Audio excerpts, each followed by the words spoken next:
Judo start. अस्सलाम वालेकुम and very good सुबह पाकिस्तान के साथ मैं हूं आपकी मेजबान जरिया बारिफ और मेरे साथ हैं मोहम्मद शुएब। नाज़रीन गुड मॉर्निंग। इस उम्मीद के साथ कि आज का दिन भी अच्छा रहे, मौसम भी अच्छा रहे, दिल का भी और बाहर का भी। एग्जैक्टली ऐसा ही है। क्योंकि वैसे बारिश वाला मौसम तो नहीं हुआ कल भी और आज भी ऐसा कुछ लग नहीं रहा। फिर भी अगर हम देखें ओवरऑल तो गर्मी की शिद्दत में खासी कमी है। रात को भी मैं तो खैर पंखे के साथ ही सोई हूँ। आई मीन नो एसी वैसी। आपकी तरफ क्या हालात थे? हाँ, पंखा चलाया था और हल्का सा चलाया था। हल्का सा चलाया था मतलब ये नहीं कि वाकई टेम्परेचर जो है वो इस वक्त थोड़ा बेहतर है। नहीं, बच्चों वाले वैसे भी ज्यादा एहतियात करते हैं जरिया, वो थोड़ा और ही हल्का चलाते हैं।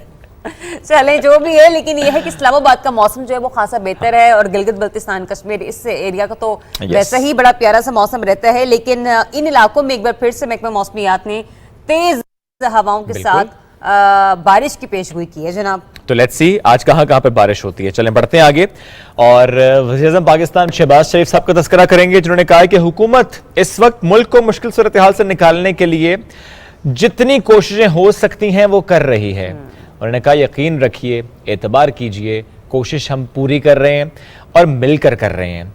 How beautiful is that. एक पार्टी नहीं, मखलूत हुकूमत है, कोalition गवर्नमेंट है, सब मिलकर काम कर रहे हैं।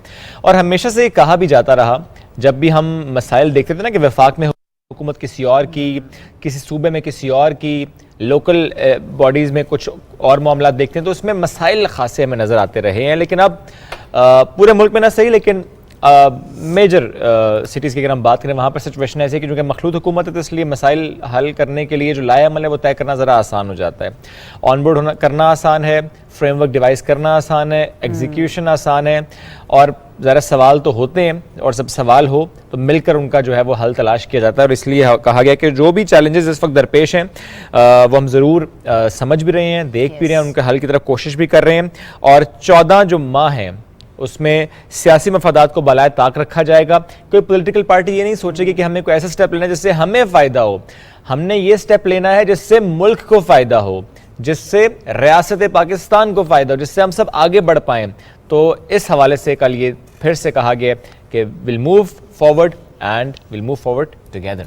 बिल्कुल, और ऐसा होना भी चाहिए। पाकिस्तान की तामीर और तरक्की का सवाल है तो जब हम पाकिस्तान की तामीर और तरक्की की बात करते हैं वहीं पर एक मामला आ जाता है डिस इन्फॉर्मेशन का। और हमने देखा है कि माजी में भी इस पर बहुत किया जाता रहा है। माजी की हुकूमत ने भी इस पर जो है वो आवाज़ बुलंद की। ISPR की तरफ से हमने देखा कि वाज़ेह तौर पर एक प्रेस कॉन्फ्रेंस सामने आई थी जिसमें बताया गया था कि पाकिस्तान में इस वक्त डिस इन्फॉर्मेशन लैब के तहत कितने ऐसे सरगना हैं जो कि बहुत सारे शहरों में, बहुत सारे इलाकों में छुपे बैठे हुए हैं और पाकिस्तान के खिलाफ जो है वो एक नेगेटिव जो मुहिम है उसको चलाने की कोशिश की जा रही है। ताहम बिलावल भुट्टो जरदारी साहब जो ही वज़ीर ख़ारजा मुंतखब हुए हैं उन्होंने इस मामले पर भी जो है वो अपनी टीम को एतमाद में लिया और इस पर हम लोग ये देख रहे हैं कि मिस इन्फॉर्मेशन की रोकथाम के लिए, लोगों में आगाही पैदा करने के लिए पाकिस्तान ने दोस्त ममालिक के साथ मिलकर डिस इन्फॉर्मेशन के खिलाफ जो उठाए जाने वाले इक़दाम हैं न सिर्फ उनको सराहा है बल्कि उसमें अपना अमली किरदार भी अदा किया है। इन ख्यालात का इजहार उन्होंने अक़वाम मुत्तहिदा में पाकिस्तान के दोस्त ममालिक पर मुश्तमिल ग्रुप ऑफ फ्रेंड्स के इफ्तिताही इजलास से किया है। ये वर्चुअल एक सेशन था जिसमें बिलावल भुट्टो जरदारी साहब जो थे वहाँ के शुरका से मुखातिब थे और उन्होंने यही कहा कि दीगर ममालिक की तरह पाकिस्तान और हमारे लोग भी गलत मालूमात की टारगेटेड मुहिम का शिकार हो गए हैं। ये क्या कॉन्फ्रेंस थी, इसका मैसेज क्या कन्वे किया जाना था, कौन कौन से लोग इसमें शरीक थे, उस पर एक रिपोर्ट तैयार की है, ये आपको दिखाते हैं। डिसइंफॉर्मेशन मुहिम के तदारुक इंसानी हकूक और बुनियादी आज़ादियों के फ़रोग के लिए अक़वाम मुत्तहिदा में पाकिस्तान के दोस्त ममालिक पर मुश्तमिल ग्रुप ऑफ फ्रेंड्स का इफ्तिताही इजलास न्यूयॉर्क में हुआ। वज़ीर ख़ारजा बिलावल भुट्टो जरदारी ने इजलास से वर्चुअल खिताब में कहा कि डिसइंफॉर्मेशन मौजूदा दौर का बड़ा मसला है। दूसरे ममालिक समेत पाकिस्तान डिसइंफॉर्मेशन मुहिम का निशाना बन चुका है। Pakistan and our people have been the victims of targeted campaigns of disinformation. The exponential proliferation of disinformation, especially through online platforms and social media, has spread social discord, fostered hate speech, racism, discrimination, xenophobia, Islamophobia, and exasperated competing nationalisms and interstate tensions and conflict. This pandemic of disinformation must be confronted, countered, and defeated at the national and international level. इजलास की मेजबानी करते हुए अक़वाम मुत्तहिदा में पाकिस्तान के मुस्तकिल मंदूब मुनीर अकरम ने कहा कि ग्रुप ऑफ फ्रेंड्स रुकन ममालिक को गलत मालूमात के फैलाव का मुकाबला करने और इस हवाले से आगाही फराहम करने का मौसर प्लेटफॉर्म है। मुनीर अकरम ने कहा कि गलत मालूमात का मुकाबला करना आलमी सतह पर मुश्तरका जिम्मेदारी है। इजलास में अक़वाम मुत्तहिदा की अंडर सेक्रेटरी जनरल बराए ग्लोबल कम्युनिकेशंस, अक़वाम मुत्तहिदा की डिप्टी हाई कमिश्नर बराए इंसानी हकूक समेत मुख्तलिफ माहिरीन ने डिसइंफॉर्मेशन मुहिम के तदारुक, इंसानी हकूक और बुनियादी आज़ादियों के फ़रोग़ के लिए आलमी बरादरी के मिलकर काम करने और ताउन पर जोर दिया। आगे बढ़ेंगे और कुछ खेल की बात करते हैं और पहले पाकिस्तान की खबर, पाकिस्तान के कौमी खेल का जिक्र। अच्छा, मुझे बताएं पाकिस्तान का कौमी खेल कौन सा है? ऑफ कोर्स हॉकी है। ज़रियाब, आपने मुझसे इतना मुश्किल सवाल कर नहीं, ये सवाल हम लोगों को बचपन में पढ़ाया जाता था तो उस वक्त हम लोगों को समझ नहीं आती थी कि कौमी परिंदा कौन सा है, कौमी खेल कौन सा है, कौमी फूल। अच्छा, कौमी फूल कौन सा? चंबेली। Yes, nice. चले जी आगे बढ़ते हैं। कौमी एंकर कौन सा है ज़रियाब?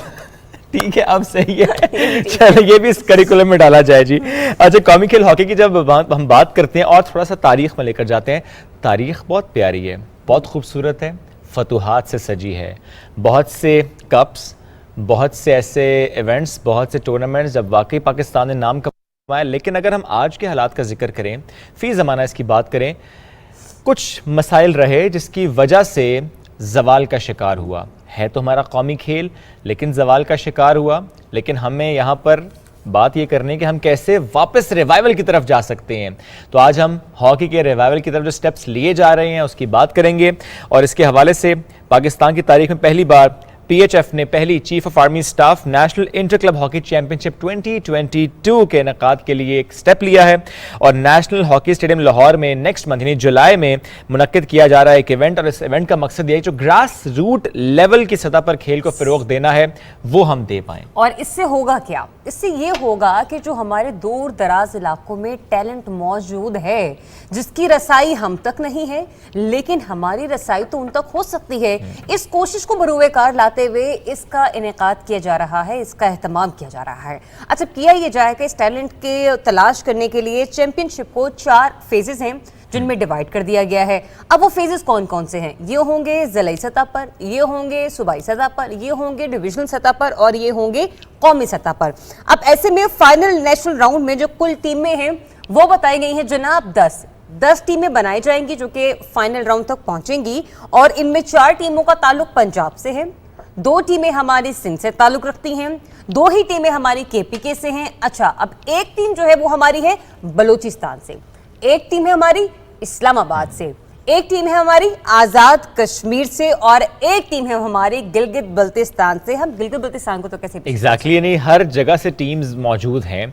लेकिन चूंकि हमने बात की ना कि ग्रास रूट लेवल पर इस पर काम किया जा रहा है तो उसकी भी डिटेल्स हमारे पास हैं कि जो क्लब्स हैं उसके हवाले से अगर आपको बताएं तो पूरे पाकिस्तान में ज़िलाई सतह पर 718 क्लब्स के साथ 72 अजला में इस इवेंट का आगाज़ हुआ ताकि वहाँ से हम देखें कि कौन सा प्लेयर ऐसा है जिसको चुना जाएगा और किस लेवल पर फिर वो खेलेगा। कई अजला में जो गैर फाल ग्राउंड्स थे उनको फाल किया गया ताकि प्रमोट किया जा सके इस खेल को। डिविजनल लेवल का मरहला पूरे जोशो जज्बे के साथ मुनक्किद हुआ। कुछ विजुअल्स भी इस वक्त हम आपको दिखा रहे हैं और इस डिवीजन सतह के मुकाबले में पाकिस्तान भर से 28 डिवीजन के 69 क्लब्स हैं जिन्होंने हिस्सा लिया। तो हर लेवल पर माशाल्लाह जबरदस्त मुकाबला। अच्छा, ये इस बात बहुत अच्छी है कि ये कोई छोटी सतह पर हम देख रहे हैं, ये बड़ी सतह पर इस इवेंट को ऑर्गेनाइज किया जा रहा है। सूबाई सतह की जरा मरहले पर आते हैं, उसकी कैटेगरीज क्या होंगी, उसमें कितनी टीमें शामिल होंगी। तो जनाब 25 जून से ये मुकाबला शुरू होगा और 3 जुलाई तक ये मुकाबले जारी रहेंगे। पहले तो ये बात 3 जुलाई 2022 तक। फिर कुल 31 क्लब टीमें हैं जिनमें पंजाब की 9 टीमें हैं, 7 KPK से, 6 सिंध से, 6 टीमें बलोचिस्तान और 1 इस्लामाबाद। GB और AJK की टीमें क्वालिफाई करने के लिए मुकाबला करेंगे और इस तरह ग्रास रूट लेवल से ज्यादा क्वालिफायर्स जो प्लेयर्स हैं वो सामने मैंने एक बुनियादी बात यह है कि न सिर्फ इस खेल का रिवाइवल है बल्कि जो ट्रस्ट लेवल है प्लेयर्स का वो भी बहाल होगा, ट्रस्ट डेफिसिट खत्म होगा। चलें, तो हमने खेल में हॉकी की बात, लेकिन अब हम बात ज़रा फुटबॉल की करते हैं और आलमी मुकाबले की करते हैं। फीफा वर्ल्ड कप 2022 का जिक्र करते हैं। इसकी फ़रोख्त ज़ोर शोर से जारी है। 12 लाख से ज़ायद जो टिकट्स हैं वो फ़रोख्त हो चुके हैं। 21 नवंबर से लेकर 18 दिसंबर तक होने वाले इस मेगा इवेंट में जो कि हो रहा है कतर में 20 लाख टिकट्स दस्तयाब हैं। 21 सितंबर और 21 दिसंबर नहीं, 21 नवंबर से 18 दिसंबर तक। अच्छा, 21 नवंबर से 18 दिसंबर। ठीक है, मेरी नहीं, मैं नहीं जा रहा। मैं चली जाऊँ? आप चली जाएं, आप बिल्कुल कतर जाएं, आप ये देखें। मुझे फुटबॉल में चूंकि इंटरेस्ट इतना नहीं है तो इसलिए मैं तो नहीं जा रहा। आप चूंकि बचपन से खेलते हैं तो आप तो जरूर जाएंगे। दादा वो भी कहते हैं कि football is very good for girls. जी जी बिल्कुल सही कह रहे हैं आप। मुझे फुटबॉल का कभी नहीं खेला, हाँ एक दफ़ा मेरे मुंह पे पड़ा ज़रूर था और बहुत तकलीफ हुई थी क्योंकि स्कूल में लड़के खेला करते थे और हम लड़कियां तो पास से भी नहीं गुजरा करती थी, लेकिन पता नहीं कहाँ से कुर्ता उड़ाता फुटबॉल आया और मेरे मुंह पे ठा करके लगा और कसम से मुंह सूज गया था मेरा। यानी वो जो एक मुहावरा है कि जिस घर में बेरी और पत्थर आएंगे ये गलत, जो लड़की प्यारी तो फुटबॉल आएंगे। हाँ ये ठीक है, ये ठीक है। नहीं खैर मुझे मैं उससे बहुत छोटी थी और 2 पोनियां किया करती थी, लेकिन फिर भी आप प्यारी होंगी नजर यार। हाँ लेकिन वो आप जो नक्शा खींचना चाह रहे हैं ना कि वो वाला नक्शा नहीं है शुएब। लेकिन ये कि ना फुटबॉल बड़ी जोर से पड़ता। अच्छा फुटबॉल हो, आप हार्ड बॉल से खेल रहे हो जो आप क्रिकेट खेलते हैं, हार्ड बॉल तो ज्यादा जोर से बहुत जोर से लगती है कसम से। ये एक बड़ा अलग चैलेंजिंग एक मामला होता है क्योंकि अभी भी कुछ बच्चे ऐसे हैं जो कि चाहते हैं कि वो क्रिकेट खेले और उनके पेरेंट्स अगर उन्हें क्रिकेट अकेडमीज की तरफ लेके जाना चाह रहे हैं तो वो कोचेस ये कह रहे हैं कि आपके बच्चे को हार्ड बॉल से खेलना आना चाहिए, उसकी प्रैक्टिस थोड़ी हो, फिर उसके बाद हम उसका ऑडिशन लेंगे, उसको करेंगे और फिर उसको क्रिकेट अकेडमीज की तरफ लेके जाएंगे। ये बात आपसे इसलिए डिस्कस की है कि वो बच्चे जो क्रिकेट में इंटरेस्ट लेते हैं और उनके पेरेंट्स उन्हें चाहते हैं कि कोई ना कोई समर कैंप उनका ज्वाइन करवाएं, तो वो जरा अपने बच्चों को पहले हार्ड बॉल से जरूर प्रैक्टिस करवाएं, उनको उससे खेलना जो है वो आना चाहिए। पक्के बच्चे भेजें। हाँ पक्के बच्चे जो है वो भेज दें। ठीक है, चले बढ़ते हैं जनाब आगे, कुछ और खबरें शामिल करते हैं। ये टंग ट्विस्टर्स तो हो रहे हैं। अच्छा एक और खबर हमारे पास है इस वक्त, आप सब जानते हैं कि हज 2022 उसकी प्रिपरेशंस की जब हम बात करते हैं 10 लाख आज़मीन जो वहाँ पहुँचेंगे, सफ़र जारी है, कुछ आज़मीन पहुँच चुके हैं, कुछ ने जाना है। और ऐसे में जो वैक्सीन है, मैं पोलियो वैक्सीन की बात यहाँ पर कर रहा हूँ, क्योंकि कोविड वैक्सीन तो ज़ाहिर है मैंडेटरी है ही, इसके साथ साथ पोलियो वैक्सीन को भी मैंडेटरी किया गया है सऊदी अरब की तरफ से। तो ऐसे में पाकिस्तान की जो वजारत है, वजारत बराए मजहबी अमूर, उनकी तरफ से भी कहा गया है कि जो भी सऊदी अरब जा रहा है हज के फरीज़े को अदा करने के लिए वो पोलियो वैक्सीन ज़रूर लेकर जाएगा, पोलियो ड्रॉप्स ज़रूर पी कर जाएगा। और इसीलिए जो हाजी कैंप्स हैं वहाँ पर भी पोलियो ड्रॉप्स पिलाए जा रहे हैं और मे भी शायद एयरपोर्ट पर भी पिलाए जाएंगे, चूँकि इमिग्रेशन इस्लामाबाद में यहीं पर हो जाने, अदरवाइज़ आप जाएँ सऊदी अरब तो वहाँ पे एयरपोर्ट पर पिलाए जाते हैं। तो ऐसे में अब जो नकलो हरकत बहुत ज़्यादा होती है और ऐसे में इस मामला को समझा गया और पोलियो वैक्सीन को जो है मैंडेटरी करार दिया गया है। जब अच्छा, ये बहुत अच्छा इकदाम है शुभ, वो इसलिए भी कि माशाल्लाह सऊदी अरब की अगर जब हम बात करते हैं पूरी दुनिया से मुसलमान वहाँ पर इकट्ठे हो रहे हैं और सेहत आमा के जो उसूल हैं उनको मलहूज़े खातिर रखते हुए जो फैसला लिया गया है ये बहुत अच्छा है। इसमें थोड़ी सी परेशानी आपको बरतनी पड़ सकती है, ज़्यादा से ज़्यादा आपके 5 मिनट दरकार होंगे, मैक्सिमम 10 मिनट्स, 2 बूंद हैं खतरे, और ये आपकी ज़िंदगी न सिर्फ महफूज रखेंगे बल्कि बाकी लोगों की ज़िंदगियों को भी महफूज रखेंगे। क्योंकि अक्सर याद है हमने भी जब शोज़ किए थे बहुत सारे लोग ऐसे हैं जिन्होंने बचपन में पोलियो के कतरे नहीं पिए और अब वो डिसेबिलिटी की तरफ हैं और उनके पेरेंट्स उनकी वजह से बहुत परेशान रहते हैं क्योंकि वो बहुत मजबूत दिल के मालिक हैं लोग और अपनी ज़िंदगी में आगे बढ़ रहे हैं, लेकिन वो भी नहीं चाहते कि ये मर्ज जो है वो दूसरों को लाहक। एग्जैक्टली, और जब पूरी दुनिया इसका खात्मा कर चुकी है, 2 ही मुल्क रहते हैं, तो हमें मिलकर इसका खात्मा करने की कोशिश करनी है। एक और मामला खात्मा कर दें, कोविड-19। एग्जैक्टली, नहीं इसका खात्मा तो हम लग रहा था हमें जरिए खत्म तो ना सही, लेकिन बहुत वीक हो गया है, उस तरह से वेव्स नहीं आ रही थी, लेकिन फिर से हम देख रहे हैं कि 200 केसेस रिपोर्ट हुए। एग्जैक्टली, और 200 का फिगर ये कुछ छोटा फिगर नहीं है क्योंकि पिछले दिनों जब हम लोग गुफ्तगू कर तो गालिबन को 50 से केसेस थे जो कि मंजर आम पर आए थे और अब ये तादाद जो है वो 200 के करीब बढ़ गई। और उसके बाद फिर ये देखा गया है कि हुकूमत ने शहरियों की वैक्सीनेशन को तेज करने का फैसला कर लिया है और इस पर हमने देखा कि वफाकी वज़ीर सेहत जनाब कादिर पटेल साहब की उसमें अब्दुल कादिर पटेल साहब की ज़रिए सदारत इजलास हुआ जिसमें मुख्तलिफ फोरम से मुख्तलिफ जो हमारे सेहत आमा से ताल्लुक़ रखने वाले अफसरान हैं उन्होंने शिरकत की। इसमें वज़ारत दाखिला, national disaster management authority, drug regulatory authority of Pakistan, मकामी इंतजाम के नुमाइंदगान जो हैं इन्होंने भी शिरकत की है। इनफैक्ट प्रोविंशियल लेवल पर भी लोगों ने इसमें पार्टिसिपेट किया। एग्जैक्टली, ताकि तरजीही बुनियादों पर हम स्टेप्स ले सकें। वो अब ज़रा बूस्टर डोज पर ज़्यादा बात हो रही है, but still we do have a fragment of population जिन्होंने अभी तक वैक्सीन नहीं लगवाई, तो उनसे दरख्वास्त ही हम कर सकते हैं कि वैक्सीन लगवा लें। ये आपके लिए बहुत अहम है, हम सब के लिए बहुत अहम है। अच्छा, इसमें कुछ स्टैट्स भी उन्होंने शेयर किए शुएब, और उन्होंने बताया कि जो 85% हमारी पॉपुलेशन है जो अहल है इससे वैक्सीनेशन की, उनको ये जो बूस्टर डोज है और जो वैक्सीनेशन है वो की जा चुकी है और जो मुकम्मल हमारी 93% आबादी है उसको जुज़वी तौर पर लगी है। अभी जुज़वी तौर हम पर से मुराद ये होती है कि अगर हाँ बिल्कुल ये उनको इस तरीके से लग चुकी है। और इसके अलावा सिंध में 100% अहल आबादी, ठीक है, उसकी मुकम्मल वैक्सीनेशन हो चुकी है। और विफाकी वजीर ने तमाम सूबा और इलाकों को मशवरा दिया है कि वो ट्रांसमिशन के खिलाफ तहफ़्फ़ुज़ को मजीद बेहतर बनाने के लिए तरजीही बुनियादों पर बूस्टर डोज का इंतजाम करें। आपने लगवाई है वैसे? मैंने बूस्टर डोज, मैं मैंडेटरी थी ना लगवानी है आपने तो जाने से पहले, लेकिन आपने इससे बहुत पहले याद है मुझे लगा ली थी। yes. और ये एक बहुत अच्छा मरहला था। पाकिस्तान टेलीविजन न्यूज को हम इसमें खराज तहसीन भी पेश करते हैं कि कोई भी ऐसा मामला या फैसला जो सरकारी सतह पर लिया जाता है, यकीन जाने हमें नहीं पता कि बाकी इदारों में कब जाता है कब नहीं जाता है, हालांकि पार्लियामेंट हाउस बिल्कुल सामने है, कैबिनेट डिवीजन बिल्कुल सामने है, लेकिन यकीन कीजिए एक नोटिस बोर्ड पर चस्पा कर दिया जाता है कि ये हुकूमत की तरफ से फैसला कर लिया गया है और आज से ही आपने इस पर इंप्लीमेंट करना है। सबसे पहले पीटीवी पर इतलाक होता है। हाँ, मैं तो हैरान होती हूँ। which is nice actually. चलें बढ़ते हैं आगे। और जब हम बात कोविड-19 की कर रहे हैं, वैक्सीनेशन की कर रहे हैं, एट द सेम टाइम कुछ स्टेप्स जो हम खुद ले सकते हैं जो कि आसान है, जो डे 1 से कहा भी जा रहा है, अपने आप को तंदुरुस्त तवाना रखिए, यानी खाना पीना भी उसमें तगड़ा रखिए, अच्छा रखिए, एक्सरसाइज भी कीजिए। जरा हम बात अब एक्सरसाइज की भी करते हैं। मैं तो आपको वैसे भी सैंडविच ही खाता हूँ। दादा वो ये कहते थे। अच्छा, बहरहाल एक्सरसाइज की बात भी अब हम करते हैं और थोड़ा सा हम खाने पीने की जब बात करते हैं इसमें फ्रूट्स का इस्तेमाल ज़्यादा से ज़्यादा किया जाना चाहिए, मौसमी फल का। जब बात मौसमी फल की है तो उसमें हम ज़रा बात करते हैं फलों के बादशाह आम की। आपने कितने खाए हैं वैसे? मैं तो वैसे डेली बहुत ज़्यादा खा रहा हूँ, चूँकि मुल्तान से आम आए और बहुत ज़्यादा आए तो खाई जा रहे हैं। अच्छा, ये वो लोग हैं जो जितने मर्जी आम खा लें इनको लगता नहीं है, हम सूंघ के भी निकलते ना आम को तो आम का असर 2 दिन तक हम पर रहता है। बट एनीवेज एक्चुअली हम उसके बाद फिर मेहनत करते हैं, योगा वगैरह करते हैं। पास कर दो शुएब। अच्छा, आई मीन कोई नहीं, आप रिपोर्ट देखिए, सिंधरी आमों से मुताल्लिक की रिपोर्ट हमने तैयार की है। देखिए आम और सुबह सुबह जहन बनाइए। पहले आम खाइए। आपने अपने अब्बू से या अपने भाई से कहना है कि या हस्बैंड से कहना है कि आते हुए आम लेकर आने आपने।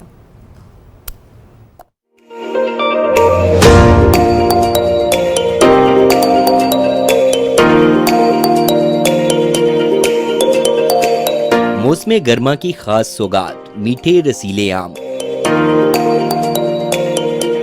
जिसे देखते ही मुंह में पानी आ जाए। इन दिनों आमों का मौसम जोबन पर है। जगह जगह पीले पीले आम ठेलों पर बड़ी शान के साथ जलवा अफरोज हैं।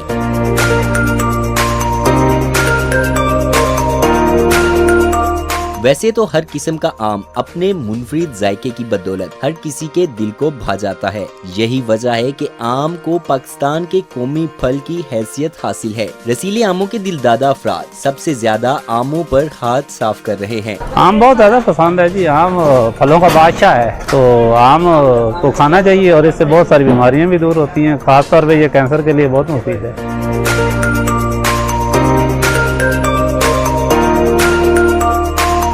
पाकिस्तान में पैदा होने वाले आम अपने खुश जायके की वजह से दुनिया भर में अपनी मिसाल आप हैं। लोग जो है ज्यादा इस्तेमाल सिंदड़ी के होते हैं क्योंकि वो जूस में भी इस्तेमाल होते हैं, और लेकिन जो पैसों वाला होते हैं वो चौंसा और लठोर ज्यादा इस्तेमाल करते हैं। आम का तकरीबन 14-15 क्वालिटी होते हैं, उसमें मुख्तलिफ नाम है। और सिंदड़ी है, दूसरी है, लंगड़ा है, लठोर है, चौंसे 12 नंबर लठोर है, बी क्लास आम होते हैं, ए क्लास होते हैं, लोतिया होते हैं, मुख्तलिफ क्वालिटी होते हैं। फरहत बख्श आम के जायके तो हर किसी को पसंद है, मगर इसके कई तिब्बी फवायद भी हैं। माहिरीन गज़ा कहते हैं कि आम में 20 से ज़ायद विटामिन, मिनरल्स और मदनियाती अज्जा पाए जाते हैं। आम ऐसा फल है जो ज़ैबतिस और दिल की बीमारियों जैसे खतरनाक अमराज से हिफाजत करता है और साथ ही जिल्द और बालों के लिए भी निहायत मुफीद साबित होता है।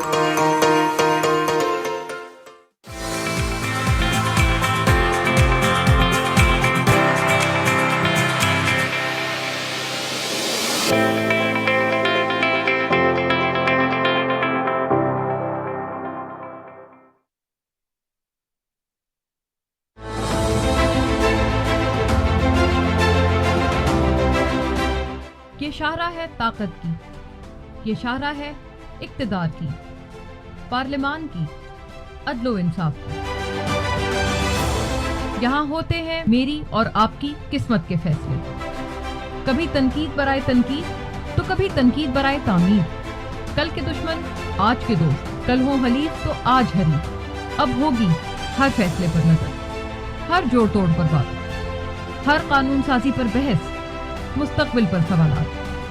बेबाक और गैर जानिबदाराना। मैं मोना आलम लाऊंगी आपके पते की बात, स्ट्रेट फ्रॉम शाहराह रसूल।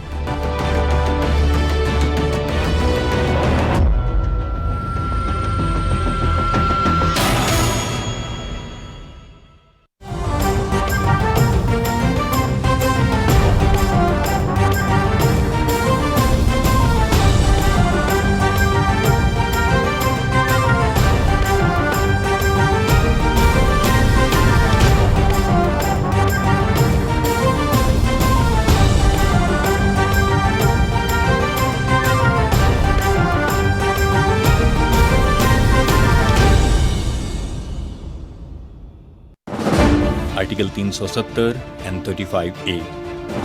मसला कश्मीर पर अक़वाम मुत्तहिदा की करारदादों के पस मंज़र में आर्टिकल 370 और 35A को भारतीय आइन का हिस्सा बनाया गया, जिसका बुनियादी मकसद आइनी तौर पर कश्मीर को ख़ुसूसी हैसियत देना था।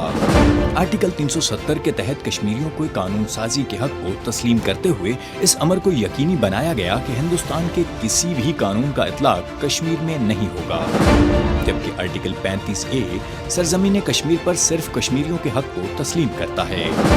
इसके तहत कोई भी भारतीय शहरी जायदाद खरीद कर कश्मीर का मुस्तकिल रिहायशी नहीं बन सकता। भारतीय पार्लियामेंट से इन आर्टिकल्स की मनसूखी इंतहा पसंद हिंदू अक्सरियत पर मबनी खोखली जमहूरियत की बदतरीन मिसाल है। इसका वाहिद मकसद 73 साल से जारी तहरीक आज़ादी कश्मीर को कुचलने के मज़मूम इरादों के सिवा कुछ नहीं।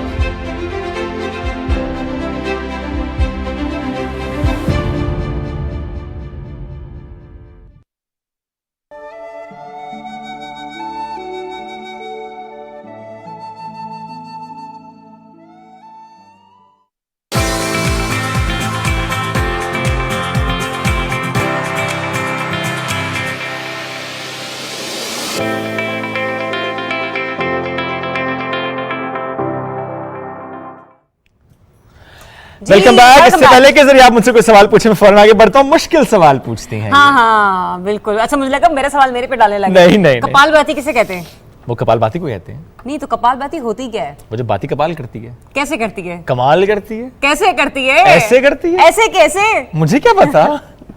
आपको पता ही नहीं है? नहीं पता जी। चले हम लोगों को बताते हैं। कपालभाति एक एक्सरसाइज भूल गई मैं समझाना चाह रही हूँ। अच्छा। एक एक्सरसाइज का स्टेप है जो कि योगा में किया जाता है। अक्सर हमने देखा है कि लोग चौकड़ी मारकर एक टांग, वो चौकड़ी भी जो होती है ना, ऐसी जो पालथी होती है, वो भी डिफरेंट स्टाइल में होती है, वो आम वाली नहीं होती है, ठीक है। और उसमें आपने हाथों को ऐसे करके और बार बार सांस खींच के छोड़ना होता है और फिर आपने इनहेल करना होता है ऑक्सीजन को। उस सेशन को कपालभाति कहते हैं।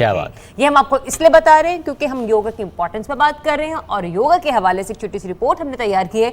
फिर योगा के बारे में मजीद भी मैं आपसे कुछ ना कुछ बातें करूंगी, डिस्कशन हम करेंगे। पहले आप लोग ये रिपोर्ट। शुक्रिया योगी। रिपोर्ट। योगा, जिसका मतलब काबू पाना और मुद्दत करना है, बुद्ध मत और हिंदू मजहब में योगा जिस्म और सांस की वर्जिशों का नाम है। तहकीक के मुताबिक योगा जिस्मानी और नफ्सियाती वर्जिश का ऐसा तरीका है जो इंसानी सेहत पर खुशगवार असरात मुरतब करता है। माहिरीन के मुताबिक बाकायदगी से योगा करना तवील उम्र तक जवान, मुतहर्रिक और सेहतमंद रखता है। योगा दिमाग में मौजूद स्ट्रेस हार्मोन्स कम करके मूड को खुशगवार बनाने का जरिया है, जिससे इंसान का जहन पुरसुकून रहता है। माहिरीन का कहना है कि योगा तबीयत में चुस्ती, तवानाई में इजाफा और जहनी सेहत के साथ जिस्मानी सेहत को बेहतर करने का सबब है, लेकिन इसके नतीजा हिस्स फवायद के लिए जरूरी है कि योगा बाकायदगी से किया जाए। जी तो जनाब, वाकई ही योगा जो है वो एक बहुत ही प्यारी एक्सरसाइज है। अच्छा, इसमें मैंने उस दिन भी आप लोगों को कहा था कि आप जो है वो मशीनों पर रिलाई नहीं कर रहे होते हैं। ये आपका सेल्फ स्टेमिना जो है, एक तो होता है ना आपका फिजिकल स्टेमिना इंप्रूव करना, आपकी नफ्सियात का जो स्टेमिना है ना उसे मजीद स्ट्रॉन्ग करती है। और अक्सर जब भी हम लोग योगा करते हैं तो उसके बारे में, जब भी हम लोग जिमिंग के लिए जाते हैं, कहीं ना कहीं म्यूजिक चल रहा होता है ताकि वो आपको मजीद थोड़ा सा हाइपर एक्टिव करे और आपको आप ट्रेडमिल पर है या कोई एक्सरसाइज कर रहे हैं तो उसमें कोई ना कोई आपको एक सपोर्ट मिलनी चाहिए। योगा एक ऐसी एक्सरसाइज है जिसमें जितना पीसफुल इन्वायरमेंट होगा, नेचर इन्वॉल्व होगी, उसमें आप सॉफ्ट म्यूजिक जो है वो सुनेंगे या फिर नहीं भी सुनेंगे, उसमें सिर्फ आप अपनी सांस को महसूस करेंगे, अपने दिल की धड़कन को महसूस करेंगे, अपनी हरारत को महसूस करेंगे, तो ये एक बहुत अच्छी एक्सरसाइज है। और मैं तो ये कहती हूँ कि जो मैनुअल एक्सरसाइजेज है ना, वो दूसरी जो हम मशीनों के साथ करते हैं उससे बहुत ज़्यादा बेहतर होती है और ज़्यादा अच्छी फ्लेक्सिबिलिटी आपकी बॉडी में आती है। ज़बरदस्त। यानी कहते हैं जरिए आपके योगा में आप डूब जाते हैं। यस। लेकिन जो मैं खबर शेयर करूंगा उसमें लगा ये कि एक रेस्टोरेंट योगा कर रहा था और योगा करते करते वो डूब गया। इन एक्चुअल ये हुआ है। हम आपको लेकर चलते हैं हांगकांग के मशहूर तैरते रेस्टोरेंट की जानिब। लेकिन उससे मुताल्लिक़ खबर ये है कि जब उसे मूव किया जा रहा था एक स्पॉट से दूसरे स्पॉट तो वो डूब गया। निस्फ सदी तक इसने राज किया। बड़ा इसको सराहा गया, बड़ी पजीराई इसको मिली, सियाती पहचान समझा जाता था। और मुतादिद हॉलीवुड फिल्म्स के अलावा चाइनीज़ फिल्म्स हों, हांगकांगी फिल्म्स हों, कोरियन फिल्म्स हों, ड्रामे हों, फिल्माए गए इसमें और ख़ासा सराहा भी गया क्योंकि बड़ा ही प्यारा ये रेस्टोरेंट था।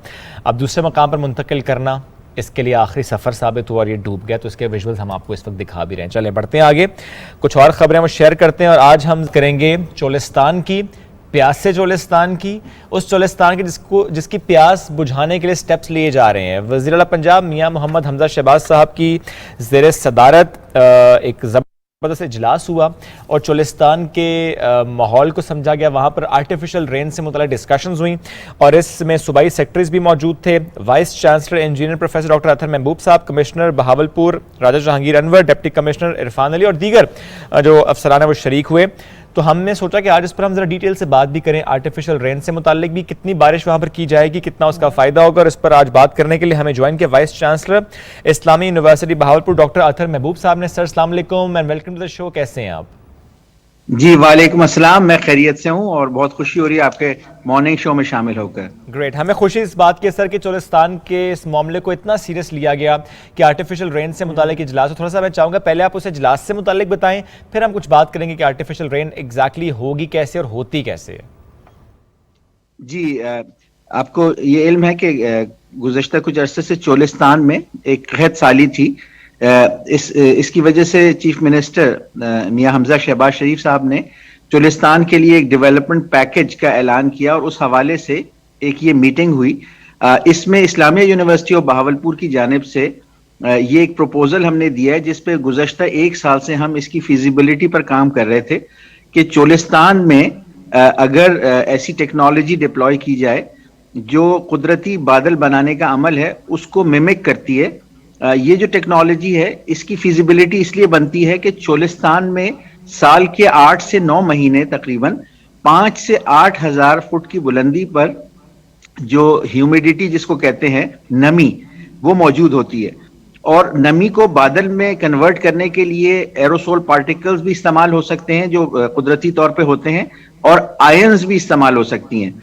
तो रूसी साइंसदानों ने एक ऐसी टेक्नोलॉजी इजाद की थी कुछ अर्सा कबल कि जो नेगेटिव आयंस रिलीज करती है, और ये आयंस जो हैं क्लाउड कंडेंसेशन न्यूक्लियाई, यानी उसका जो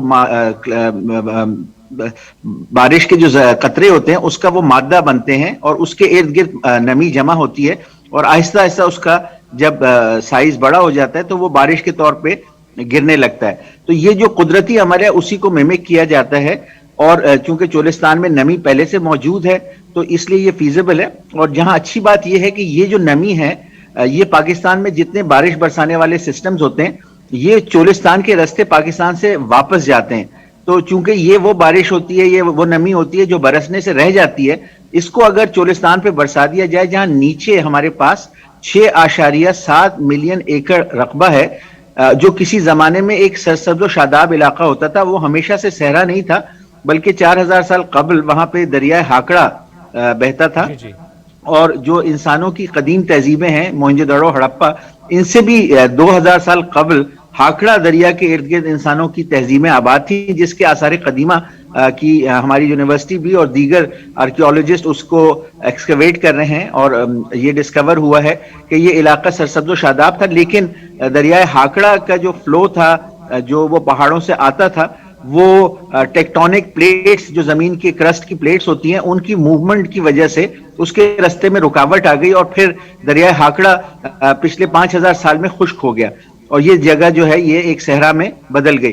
तो चूंकि जमीन जरखेज है तो इसलिए काफी मौके हैं कि अगर हम ये टेक्नोलॉजी डिप्लॉय करें तो यहाँ पे बारिश हो सकती है। 6 मिलियन एकड़ से ज्यादा रकबे पे जो काश्त होगी उससे मोहतात अंदाजे के मुताबिक मुल्क की जो जीडीपी है उसमें $10 बिलियन से ज्यादा का इजाफा हो सकता है। और जो हमारी खुराक की जरूरियात है, खुर्दुनी तेल की, और यहाँ तक कि जो कॉटन का रिवाइवल करना है, उसके लिए ये जो 6 मिलियन एकड़ है ये बड़ा कलीदी किरदार अदा कर सकते हैं। सही डॉक्टर साहब, ऐसे में फिर ये बताएगा ये एक्सपीरियंस, ये प्रैक्टिस आप कब तक प्लान कर रहे हैं, कब तक करने जा रहे हैं, और उसके समरात कितने अरसे के बाद हमें मिलना शुरू होंगे?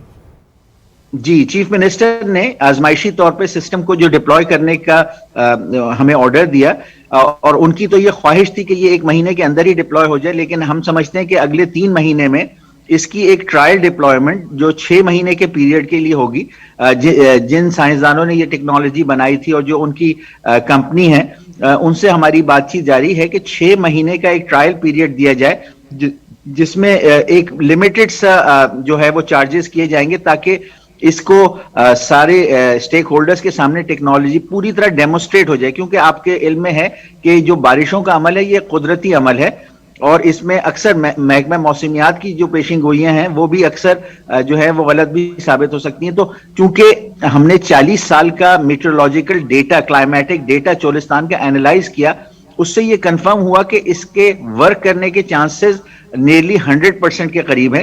तो वो जो ट्रायल डिप्लॉयमेंट 6 महीने के लिए होगी, उससे कमिटमेंट जो है उनका कि 600 मिलीमीटर बारिश इजाफी की जाएगी, क्योंकि चोलिस्तान में अभी सिर्फ 100 मिलीमीटर औसतन बारिश होती है। तो जो 600 मिलीमीटर बारिश है उससे तकरीबन 10 से 12 मिलियन एकड़ फीट नया पानी पाकिस्तान को दस्तयाब हो सकेगा। पाकिस्तान के जो आबी ज़खायर हैं फ्रेश वाटर के, वो सिर्फ 193 मिलियन एकड़ फीट हैं। तो उसमें अगर 10 से 12 मिलियन एकड़ फीट का इजाफा होता है तो ये एक बहुत अहम इजाफा होगा। कितनी कॉस्ट है सर? आपने कहा कि थोड़े मिनिमम कॉस्ट पे कोशिश करेंगे, बट थोड़ा समझना चाहते हैं कितनी कॉस्ट आएगी इस पर? जो फुल स्केल इसकी डिप्लॉयमेंट है, जहां पे चोलिस्तान में 10 वेदर स्टेशन लगाए जाएंगे, उसकी कॉस्ट है 60 मिलियन डॉलर, जो कि 12 से 13 अरब रुपए बनती है। और ये वन टाइम कॉस्ट है, जबकि ऑपरेशनल कॉस्ट सालाना 1 अरब रुपए के करीब है। जबकि इसके बरक्स जो इससे फायदे हो सकते हैं, जो 6 मिलियन एकड़ पे साइंटिफिकली जो क्रॉप्स हमारी जरूरियात हैं उनको काश्त करके, फ्रूट्स के ऑर्चर्ड्स लगा के, और लाइफ स्टॉक में जो ग्रोथ और डेवलपमेंट एक्सपेक्टेड है वो सालाना $10 बिलियन यानी 250 अरब रुपए हो सकती है। तो जो कॉस्ट बेनिफिट रेशियो है वो तो जिसे कहते हैं कि सिंपली अनबिलीवेबल है। लेकिन चूंकि ट्रायल डिप्लॉयमेंट पहले करनी है, तो ट्रायल डिप्लॉयमेंट जो है वो $8 मिलियन में होगी, और वो 6 महीने के लिए ट्रायल होगा। और उसके बाद अगर हम फैसला करते हैं कि हमने ये सिस्टम इस्तेमाल करना है, इसको मुस्तकिल बुनियादों पर यूज करना है, तो वो 8 मिलियन उसी 60 मिलियन का हिस्सा बन जाएंगे। मजीद हमें $52 मिलियन खर्च करने पड़ेंगे, और सिस्टम जो है हमारे पास, इसकी लाइफ लॉन्ग लाइफ है। 40 आप हमारे साथ यहाँ पे शेयर कर रहे हैं, देखा जाए तो एक बहुत बड़ी रकम है, और ये तजुर्बा भी उतना ही बड़ा है। कितने फीसद चांसेस हैं कि इस प्रैक्टिस को करने के बाद हमें इसमें कामयाबी मिल सकती है? जी, इसमें जो चांसेस हैं वो इसी तरह हैं कि अगर जो नमी की प्रोफाइल है, जो 5 से 8 हजार फीट पे ह्यूमिडिटी लेवल्स हैं, वो वही रहे जो पिछले 40 साल के एवरेज लेवल्स हैं, जो कि 40% या उससे ज्यादा होते हैं, तो फिर ये 100% वर्क करेगा। क्योंकि इस टेक्नोलॉजी को 30% सिर्फ ह्यूमिडिटी चाहिए होती है, जबकि चोलिस्तान के आसमान के ऊपर 5 से 8 हजार फीट की बुलंदी पे तकरीबन 40% या इससे ज्यादा ह्यूमिडिटी रहती है साल के 8 से 9 महीने।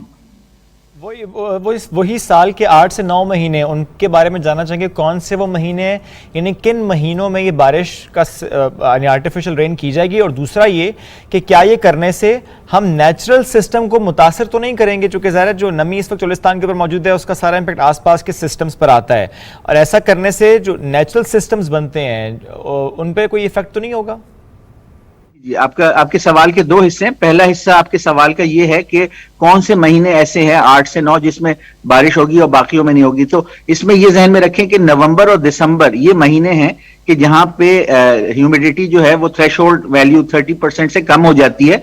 तो इन महीनों में बारिश बरसाना मुश्किल होगा। बाकी महीनों में बारिशें बरसाई जाएंगी, बल्कि जो नॉर्मल बारिशें होती हैं, इवन अगर मानसून बारिश होती है लेट्स से कि 40 मिलीमीटर, तो उसको 80-90 मिलीमीटर अपनी जरूरियात के तहत बढ़ाया जा सकेगा। दूसरा, जहां तक आपने ये बात की कि ये टेक्नोलॉजी इसके मुज़िर असरात, तो दो जावियों से अगर देखा जाए तो पहली बात तो ये है कि ये टेक्नोलॉजी जो है हवा में मौजूद नाइट्रोजन और ऑक्सीजन को आयोनाइज करती है और कोई केमिकल्स इस्तेमाल नहीं करती। और ये आयनाइजेशन जो है ये कुदरती अमल भी है। बादल जब कुदरती तौर पर भी बनते हैं, जो खला से कॉस्मिक रेज भी आती हैं, वो भी उनको नेगेटिव आयंस के जरिए आयनाइज करती हैं। तो ये कुदरती अमल ही को मिमिक किया जा रहा है। तो इसमें कोई केमिकल्स इन्वॉल्व नहीं है। जब बारिश होगी तो उसमें कोई जहरीली केमिकल्स नहीं आएंगे, जमीन पे कोई मनफी असरात नहीं होंगे। दूसरा ये है, जानना ही चाह रहा था सर कि आसपास के सिस्टम से मुराद मेरी ये थी कि जो नमी यहाँ पर है, आपने कहा कि बिन बरसे जो मामलात हैं उनको देखा जा रहा है, जो नहीं बरसे वो जो बच गया, जो ह्यूमिडिटी है उसको बरसाया जाएगा। इसने कहीं ना कहीं जाकर तो क्लाउड फॉर्मेशन करनी फिर बरसना था। तो मैं उस तनाजुर में पूछ रहा था कि कोई और सिस्टम ये करने से मुतासिर तो नहीं होगा? जी, बहुत अच्छा सवाल है आपका। पाकिस्तान में जितने बारिश बरसाने वाले सिस्टम्स आते हैं, चाहे वो मानसून हो या वस्ते एशिया से कभी आए, वो बरास्ता चोलिस्तान पाकिस्तान में आते नहीं हैं, वो दूसरे रस्तों से आते हैं। और मानसून या कोई दूसरा सिस्टम बरास्ता चोलिस्तान पाकिस्तान से बाहर वापस जा रहा होता है, तो उसने पाकिस्तान में जहां बरसना होता है वो बरस चुका होता है। और ये जो नमी होती है ये बगैर बरसे हुए गुजर जाती है ऊपर से।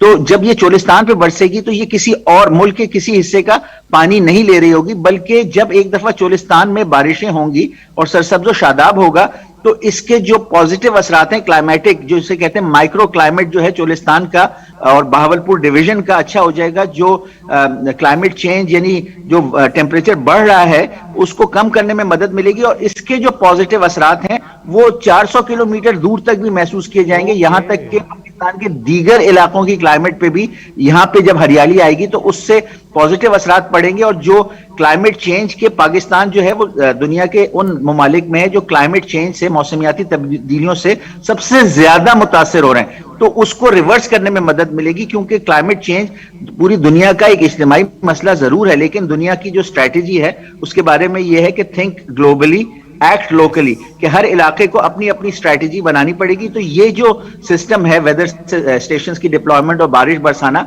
ये हमारे लोकल रीजन को भी फायदा देगा और ओवरऑल जो इससे 200-300 ये भी ले लीजिए कि जिससे सबने कहा है कि इसके पॉजिटिव इम्पैक्ट ही आएगा इंशाल्लाह। जब कल ये सेशन हुआ, डेफिनेटली बहुत सारे महकमों से जुड़े लोग यहाँ पर मौजूद थे।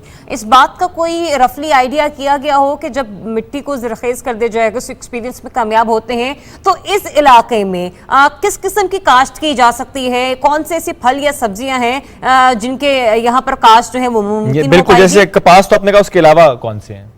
जी, बहुत अच्छा आपका सवाल है। हमारा मुल्क जो है बढ़ती हुई आबादी और दीगर वजूहात की बुनियाद पर तकरीबन हर साल ही गंदम इंपोर्ट करना पड़ सकती है। और ये जो इलाका है ये गंदम की काश्त के लिए, और जो इसकी जमीन है यहाँ जो गंदम पैदा होती है, इसकी जो न्यूट्रिएंट प्रोफाइल है वो दुनिया की बेहतरीन जो गंदम है उसके बराबर होती है। तो यहाँ पे गंदम, ऑयल सीड्स जिनकी पाकिस्तान को इंपोर्ट करनी पड़ रही है, और इंपोर्ट बिल जो है वो तेजी से ऑयल सीड्स का और सोयाबीन का जो इंपोर्ट बिल है वो $10 बिलियन के करीब जा रहा है। तो ये खित्ता जो है ऑयल सीड, सोयाबीन, मेज, वीट और कॉटन, इनकी काश्त के लिए इसका क्लाइमेट भी सूटेबल है। और हमारे साइंटिस्ट ने ऐसी एग्रोनॉमिक टेक्निक्स और ऐसे बीज भी तैयार किए हैं जो इस मिसाल के तौर पे कॉटन के रिवाइवल के लिए एक अहम रोल प्ले कर रहे हैं। तो ये जब किया जाएगा, उसके अलावा फलों में जहां पे ऑरेंजेस हैं, गुआवा हैं, डेट्स हैं, बेर है, जो इधर के फ्रूट्स हैं, बड़े पैमाने पर अगर उनके ऑर्चर्ड लगाए जाएंगे तो जो शहद की मक्खियां हैं उनकी तादाद बढ़ेगी और बायोडाइवर्सिटी में इजाफा होगा। और नतीजतन जो दूसरी फसलें हैं उनकी पैदावार में भी इससे इजाफा होता है, क्योंकि मक्खियां जो हैं शहद की वो पॉलिनेशन का काम करती हैं। तो इसके अलावा जो लाइफ स्टॉक है ओवरऑल वो बेनिफिट करेगा। जो ग्रेटर चोलिस्तान है जहां बड़े बड़े टीले हैं, वहां पे हमने फॉरेस्टेशन का प्लान बनाया है ताकि जब ट्रीज लगाए जाएंगे और लाइफ स्टॉक के लिए दीगर चारा जो नेचुरली वहां ग्रो करता है और बड़ा न्यूट्रिएंट से रिच होता है, तो लाइफ स्टॉक न सिर्फ फैटर होगा बल्कि उसकी तादाद भी बहुत तेजी से बढ़ती है। ज़बरदस्त। सर, आप एक बात और भी बताइएगा कि किसी और खत्ते में, किसी और मुल्क में इन्हीं हालात को समझते हुए आर्टिफिशियल रेन जो कामयाब हुई है उसकी भी एग्जांपल दीजिएगा। और साथ ही साथ क्या आर्टिफिशियल रेन ऐसे मामलात में भी इस्तेमाल होती है, जैसे घना जंगल हो, पहुंचना मुश्किल हो, आग लग जाए किसी एक स्पेसिफिक हिस्से में और वहाँ पर आर्टिफिशियल रेन की जाए? ये दोनों जवाब चाहिए सर। जी जी, दोनों सवाल आपके बहुत अच्छे हैं। ये जो टेक्नोलॉजी है ये यूनाइटेड अरब एमिरेट्स में भी कामयाबी से इस्तेमाल हुई है, उन्होंने अपने एक बड़े हिस्से को इससे सरसब्ज किया है। उसके अलावा उर्दून के अंदर कुछ कंपनीज ने ये टेक्नोलॉजी डिप्लॉय की, जिससे उनके कुछ इलाके जहां उनके डैम्स थे जो अशरों से भर नहीं सके थे, बारिश बरसा के भरे गए, पहाड़ हरे भरे हुए, उन्होंने इसको लाइफ स्टॉक के पर्पस के लिए किया था, तो लाइफ स्टॉक में सिग्निफिकेंट उसमें ग्रोथ हुई उनके उस रीजन के अंदर। उसके अलावा अजरबैजान में, उसके अलावा नॉर्थ अमेरिका में, मैक्सिको में जिसका एक बड़ा इलाका एरिड है, वहां पे ये टेक्नोलॉजी बहुत कामयाबी से इस्तेमाल हुई और साइंसी कम्युनिटी इस पे मुत्तफिक है कि दुनिया में ताजा पानी लाने के लिए ये एक बहुत बड़ा रोल प्ले कर सकती है। और आपका दूसरा सवाल क्या था? कहीं पर अगर आग लग जाए घने जंगल में, जैसे कि अभी हमने रिसेंटली देखा बलूचिस्तान में, इसी तरह स्वात में भी, तो ऐसे मामलात को देखते हुए कि वहां पर फिर बारिश का मामला देखा जाए, आर्टिफिशियल रेन की जाए।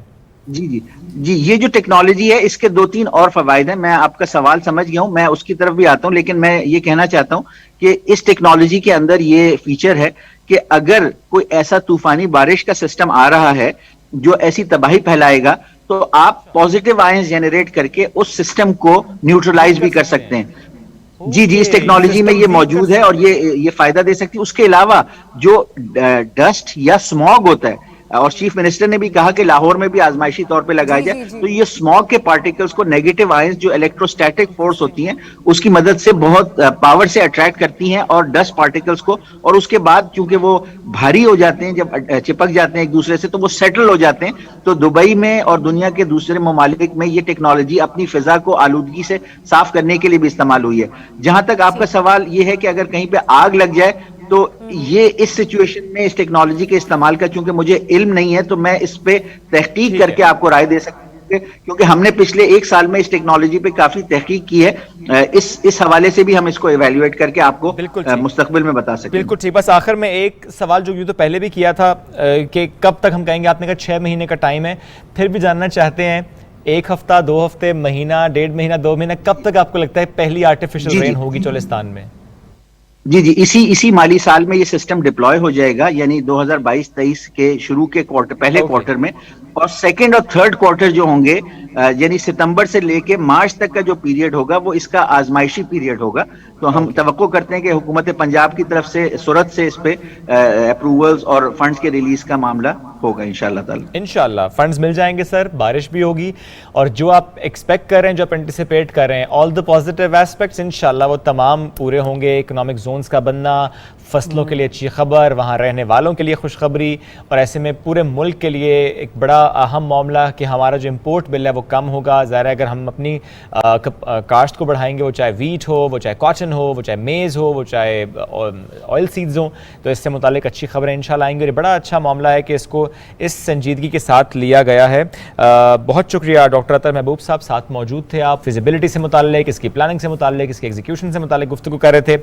और ये बड़ा अहम ज़ाहिर है एट द एंड ये है कि जब फंड्स मिलेंगे तो इनिशिएट होगा, तो इंशाल्लाह हुकूमत पंजाब जल्द फंड्स रिलीज़ करेगी और इस पर हम देखेंगे कि बारिश होगी, बल्कि बार बार होगी, और जो सोचा जा रहा है वो इंशाल्लाह होगा। चोलिस्तान की किस्मत बदलेगी, यानी पाकिस्तान की किस्मत बदलेगी। नॉट इवन चोलिस्तान, जिस तरह के भी जिक्र हुआ कि पंजाब में भी स्मोक का बड़ा एक मसला रहता है विंटर्स में, तो उस पर भी काबू पाने के लिए ये आर्टिफिशियल रेन जो है वो अपना अहम किरदार अदा करेगी। तो बहुत सारे ऐसे मसाइल हैं जो कि इस आर्टिफिशियल रेन से ख़त्म हो सकते हैं, लेकिन उन मसाइल के हल के लिए सबसे पहले ये तजुर्बा जो है वो कारामद होना ज़रूरी है, और उसके लिए फ़ंड्स जो हैं उनका इजरा बहुत ज़्यादा ज़रूरी हो चुका है। ऐसा करते हैं, थोड़ी सी ब्रेक लेते हैं, क्योंकि यहाँ पर बहुत तेज़ हवाएँ चलना शुरू हो गई है, AC ठीक हो रहा है। ठीक है, तो एक ब्रेक लेते हैं, न्यूज़ ब्रेक, उसके बाद वापस आते हैं और फिर करते हैं कुछ और दिलचस्प बातें और आपकी मुलाकात करवाएंगे अपने मेहमानों के साथ। Stay tune, Subah Pakistan.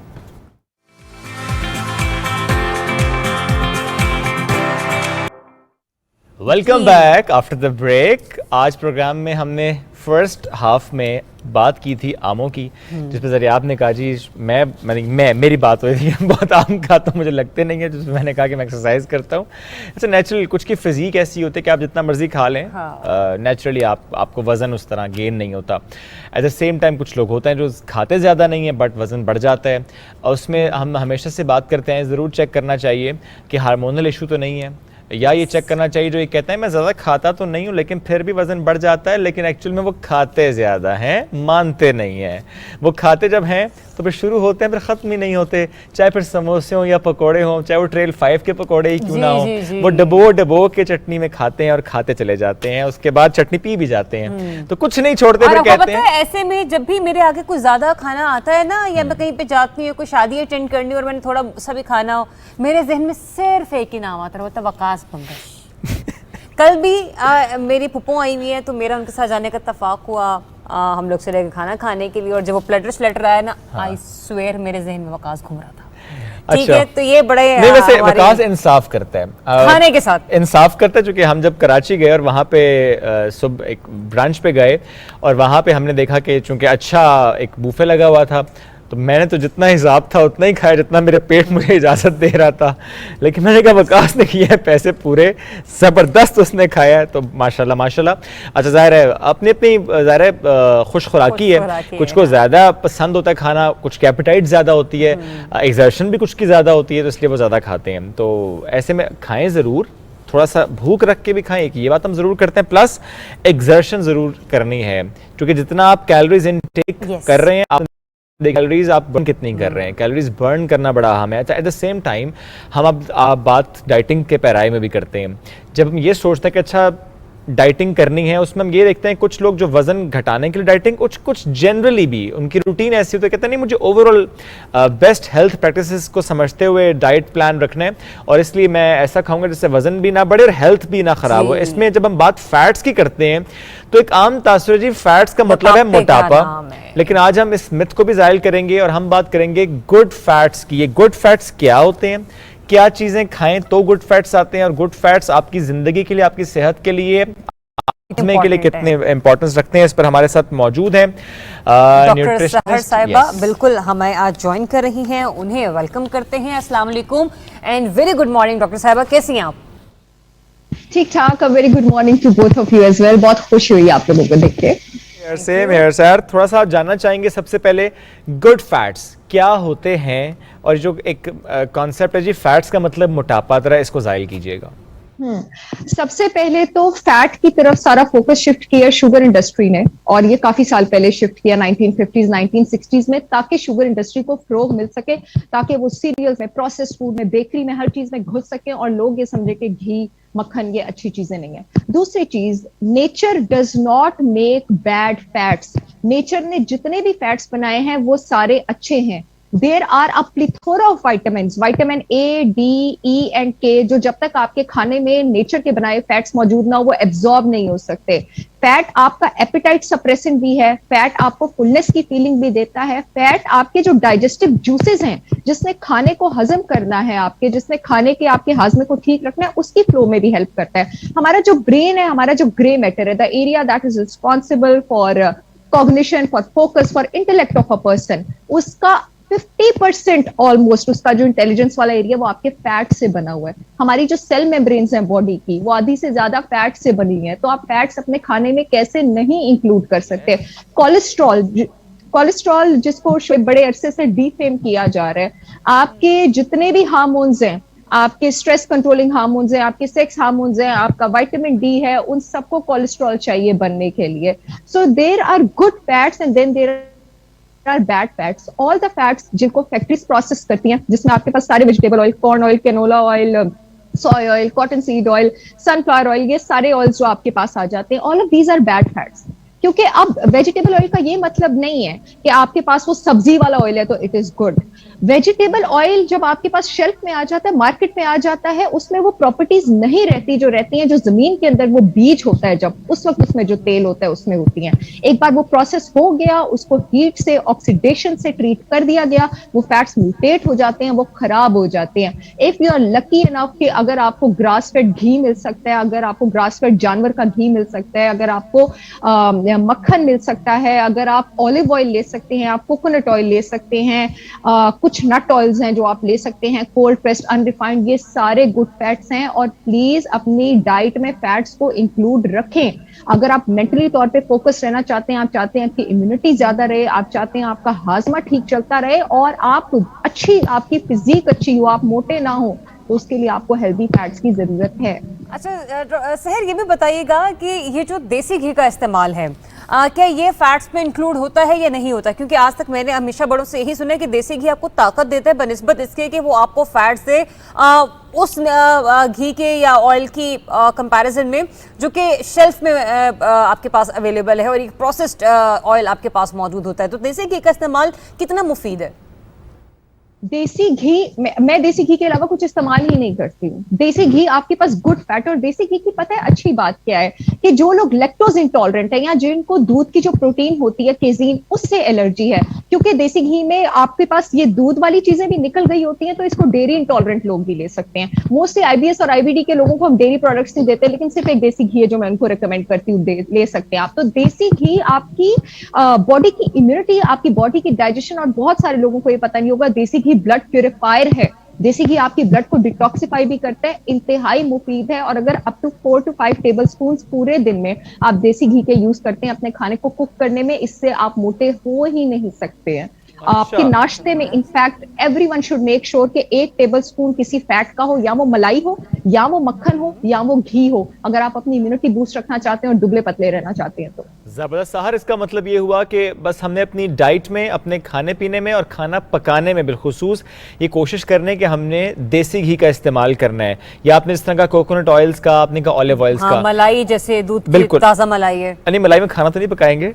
नहीं, मैं उस कैपेसिटी में कहना चाहिए जैसे कि अमूमन लोग, मेरा वैसे मोस्ट फेवरेट नाश्ता है, जब भी मैं घर जाती हूँ तो खुला दूध आता है और ताजा बड़ा अच्छा होता है, तो उसकी मलाई उतार के ना रस पर लगाकर नहीं, बड़ा अच्छा। लेकिन मैं जानना ही चाहता कि व्हाट डज दैट मीन सहर के जितने भी प्रोसेस्ड ऑयल्स हैं, घी है, यानी जो हम ग्रोसरी स्टोर से लेकर आ रहे हैं, इसका मतलब है वो कोई ब्रांड भी हो, वो सब के सब ऐसे हैं जो प्रोसेस्ड हैं, इसका मतलब है वो नुकसानदेह है, ऐसा ही है?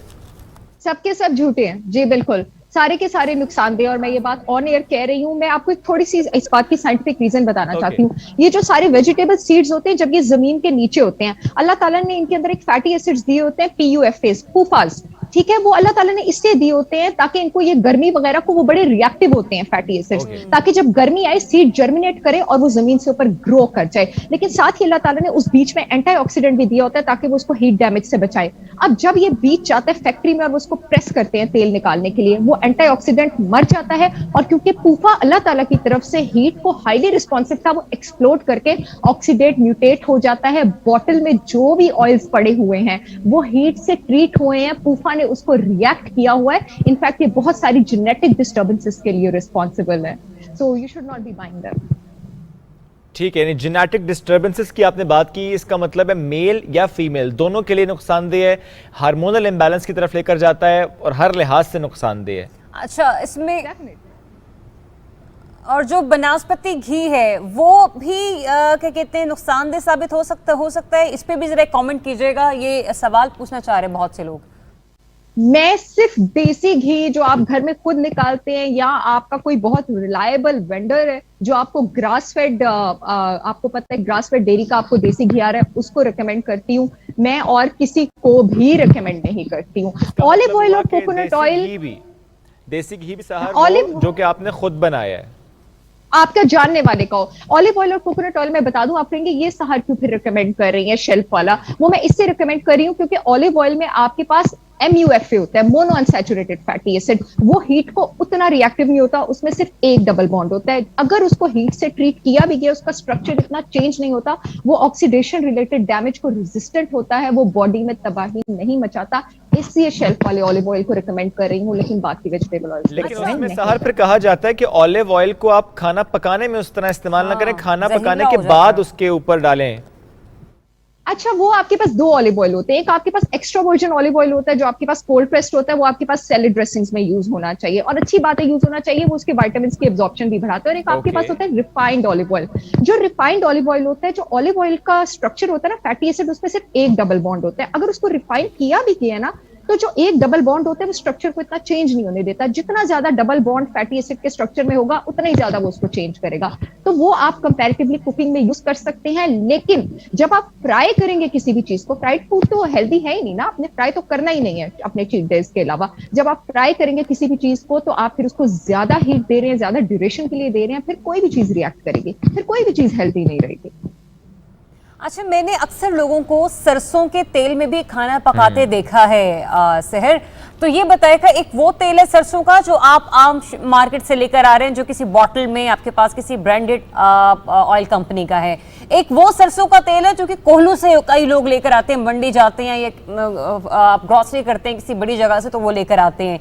इनमें से सरसों का तेल कितना मुफीद है खाना पकाने के लिए, और क्या इसका फैट्स इंटेक जो है वो आपके लिए नुकसानदेह तो नहीं होता?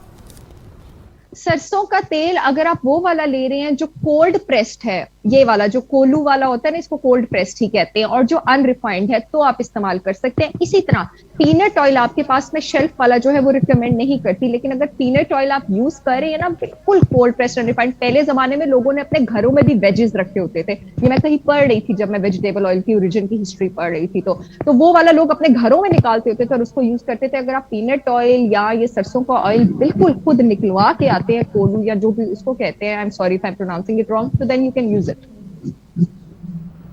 अच्छा, एक रिसर्च के मुताबिक ये एक खबर है जो मैं आपके साथ शेयर भी कर रही हूँ, बता दीजिएगा कि इसमें कितनी सदाकत है और तस्दीक भी कीजिएगा इस मामले पर हमारी।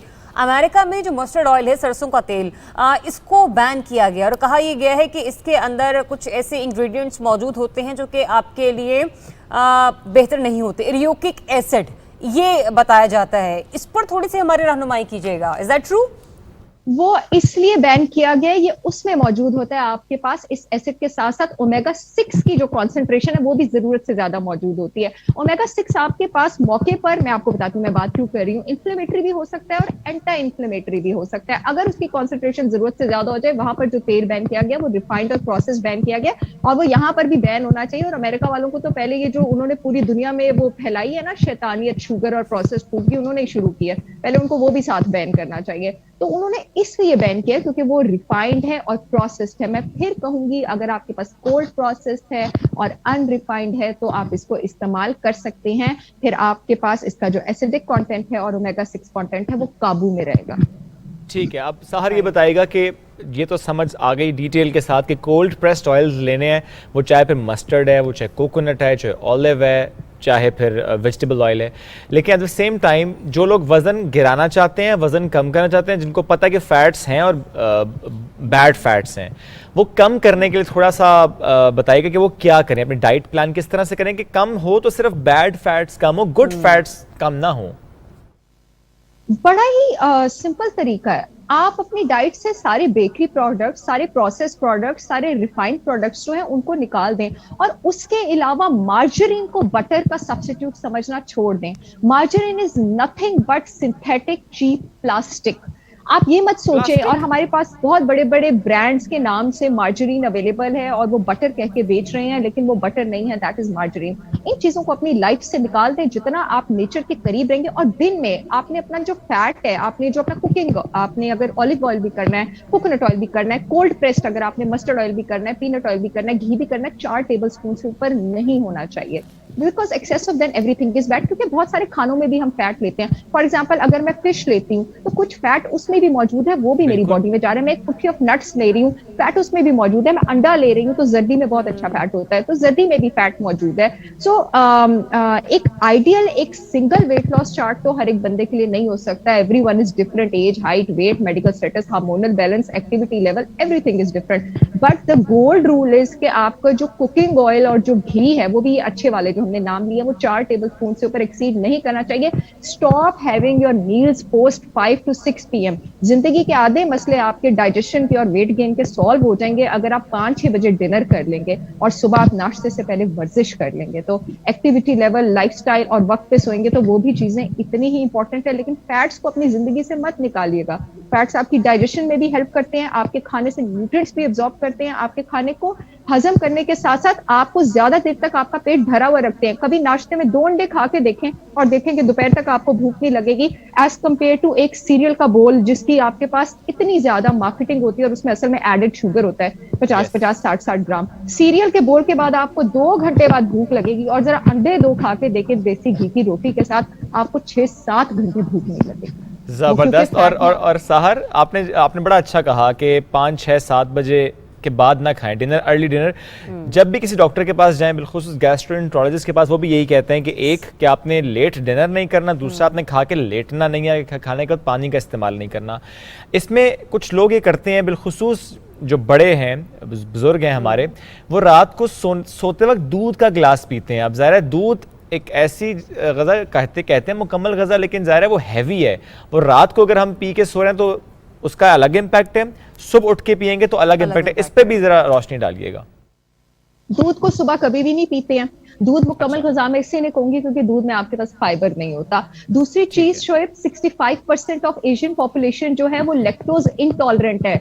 एशिया की 65% पॉपुलेशन को लैक्टोज हजम नहीं होता, लेकिन माओ ने चाहे बच्चों को डायरिया और उनको डांट डांट के दूध का गिलास पिलाना है। ये तो मैं देख रही हूँ। और अगर तो आप दूध नहीं भी हर बच्चों के दिल की बात कर दी है। बच्चे आज से कहेंगे कि हमारी वजीर आजम भी आप ही हैं, क्योंकि बच्चे कहते हैं कि हमें दूध नहीं पीना और माएँ, बड़ा दुरुस्त आपने कहा, माएँ जबरदस्ती पिलाती हैं। लेकिन ये मेरे लिए भी नई बात है कि 65% population, Asian population is lactose intolerant. लेकिन हमें लगता है कि हमारे बच्चों को और कहीं से कैल्शियम नहीं मिलेगा। कैल्शियम के और बहुत सारे सोर्सेज हैं, खैर वो टॉपिक आगे निकल जाएगा। दूध अगर किसी ने पीना हो तो दूध का आइडियल टाइम रात ही होता है, लेकिन बिल्कुल ये नहीं कि दूध का ग्लास पिया और उसी वक्त सो गए। दूध को फिर आप अपने डिनर की जगह सब्स्टिट्यूट करें। दूध में डेफिनेटली वो आपके रिलैक्सिंग हार्मोन रिलीज करने में हेल्प करता है। डेयरी जितनी भी होती है ना, उसमें आपके पास मैग्नीशियम होता है। Magnesium is a natural tranquilliser, it is a stress relieving mineral.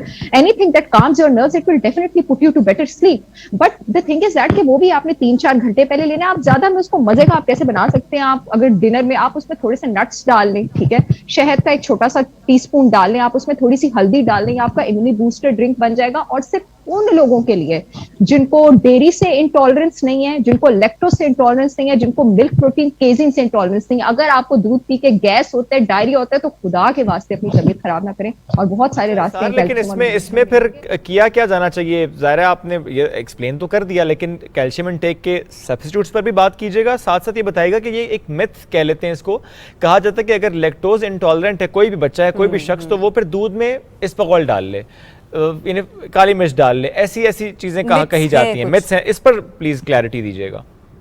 नहीं प्लीज, अगर आप लैक्टोज इंटॉलरेंट है, ये जितने भी लोग देख रहे हैं, आप दूध में इस्पगोल और काली मिर्च बिल्कुल भी मत डालें। आपके पास प्लांट बेस्ड मिल्क भी मौजूद हैं, ओट मिल्क मौजूद है, कोकोनट मिल्क मौजूद है, आपके पास आलमंड मिल्क मौजूद है, आप वो ले सकते हैं। डेफिनेटली उनका प्रोटीन और जो आपके पास कार्बोहाइड्रेट कंटेंट है वो थोड़ा डिफरेंट होता है, लेकिन वहां से भी आप अपनी नीड्स पूरी कर सकते हैं। कैल्शियम नट्स में मौजूद होता है, दालों में मौजूद होता है, सारे ग्रीन लीफी वेजिटेबल्स में कैल्शियम इतनी अच्छी अमाउंट में आपके पास मौजूद है, आप वहां से भी कैल्शियम ले सकते हैं। तिलों के आप लड्डू बना सकते हैं, इतने मजे मजे की रेसिपीज होती है। सेसमी सीड्स में इतनी हाई कॉन्सेंट्रेशन ऑफ आपके पास कैल्शियम होती है, इन सारी जगहों से आप अपने कैल्शियम पूरा कर सकते हैं। और वो लोग जिनकी पोस्ट 55 पोस्ट 60 हाजमे का सिस्टम रिएक्ट जो स्लो हो गया है, या फिर वो नट्स और सीड्स नहीं ले सकते, उनको गैस और ब्लोटिंग हो जाती है, you can simply take 250 milligram of calcium citrate supplement daily twice a day with your meals, और आप अपनी कैल्शियम की जो रिक्वायरमेंट है उसको पूरी कर सकते हैं। और हड्डियां सिर्फ कैल्शियम से स्ट्रॉन्ग नहीं होती हैं। जबरदस्त बहुत शुक्रिया सहार जावेद चावला साहिबा, साथ मौजूद थी आप। और ना सिर्फ आपने हमसे कैल्शियम, बल्कि उससे पहले हमने बैड फैट्स पर बात की, जिसमें बुनियादी बात सिर्फ इतनी से कोल्ड प्रेस्ड ऑयल्स आपने यूज़ करने हैं। प्रोसेस्ड ऑयल्स को ज़िंदगी से निकालते चले जाइए और आप हेल्दी लाइफस्टाइल की तरफ। ये तो हमने बात की आज गुड फैट्स की, बैड फैट्स की। एक छोटी सी ब्रेक लेते हैं, फिर अगले मौजू की तरफ बढ़ेंगे। साथ रहिए।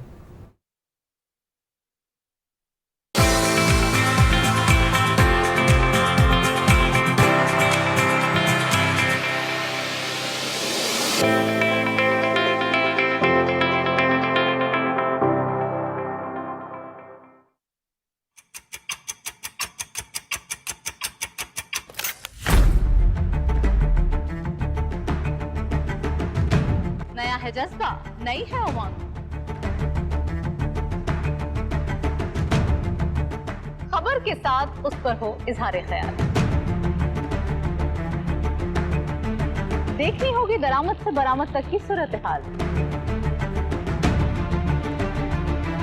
कौन सी करेंसी है अप, कौन सी डाउन,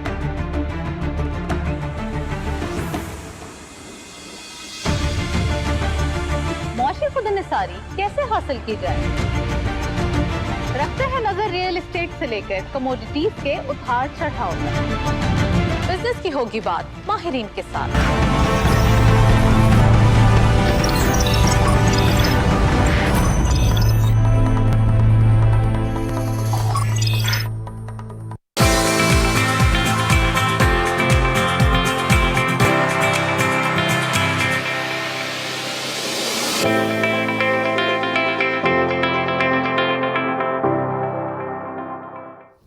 जी वेलकम बैक नाज़रीन। ब्रेक के बाद आपके फिर से खुश आमदीद कहते हैं। और जैसे कि आपको मालूम है कि हज माशाल्लाह करीब आता चला जा रहा है और 10 लाख, जैसे कि हमने पहले भी प्रोग्राम के इब्तिदाई में जिक्र किया था कि आज़मीन हज जो है वो इस साल इंशाल्लाह हज की अदायगी को मुमकिन बनाएंगे।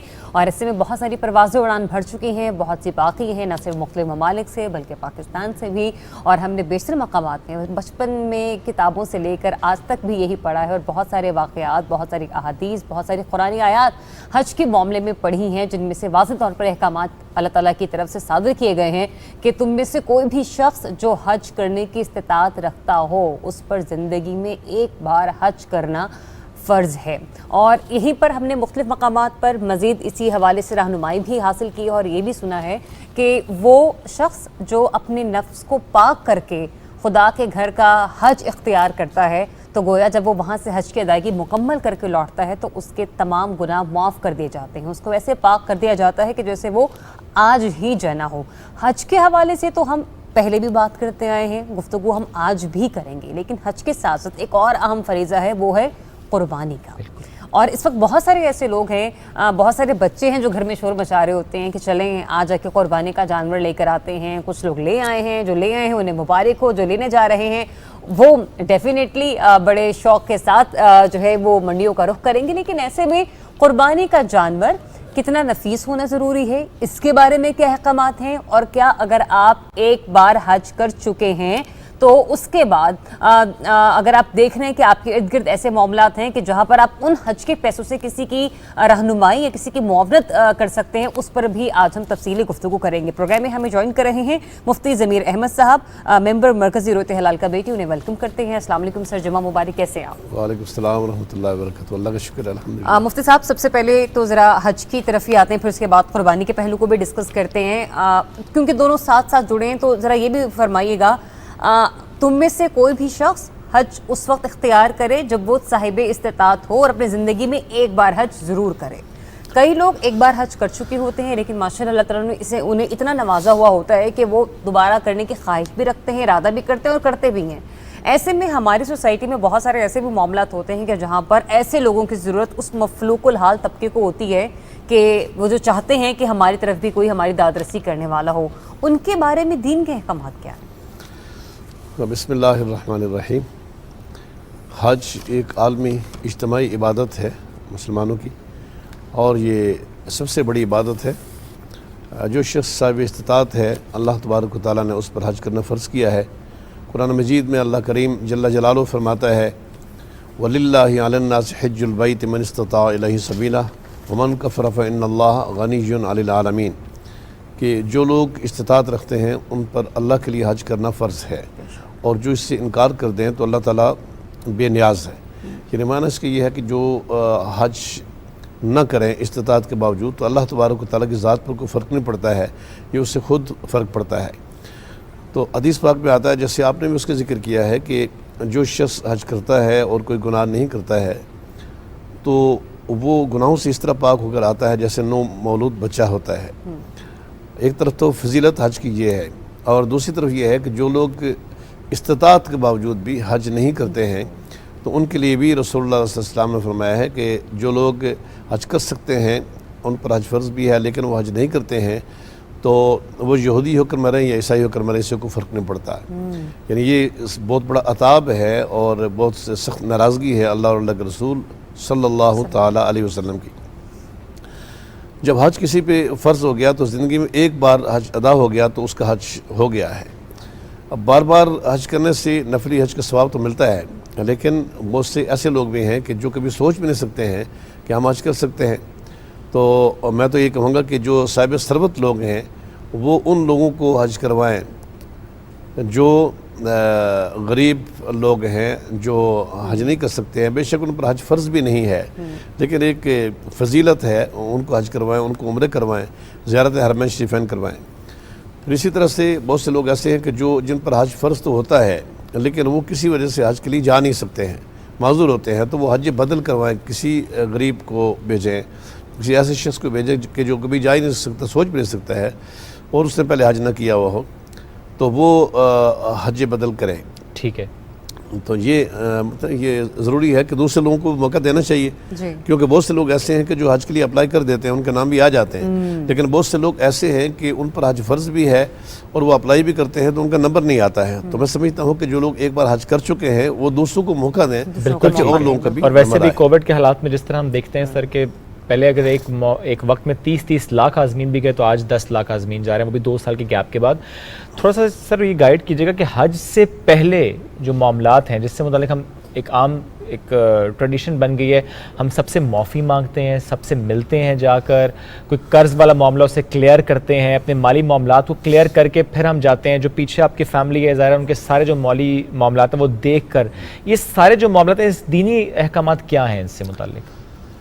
मैं तो ये समझता हूँ कि लोगों से माफ़ी मांगना या अपना गुनाहों की तलाफ़ी करवाना ये कोई हज से पहले ही ज़रूरी नहीं है, ये हर वक्त ज़रूरी है। बिल्कुल ठीक है। अगर किसी शख्स को एहसास हो गया है कि उसने ज़्यादतियाँ की हुई हैं लोगों से और उसने बंदों के हुकूक पामाल किए हुए हैं तो वो उनसे माफ़ी मांगे तो अच्छी बात है ये, बिल्कुल ठीक, और नाराज़गियाँ दूर कर दे ये भी अच्छी बात है। ठीक।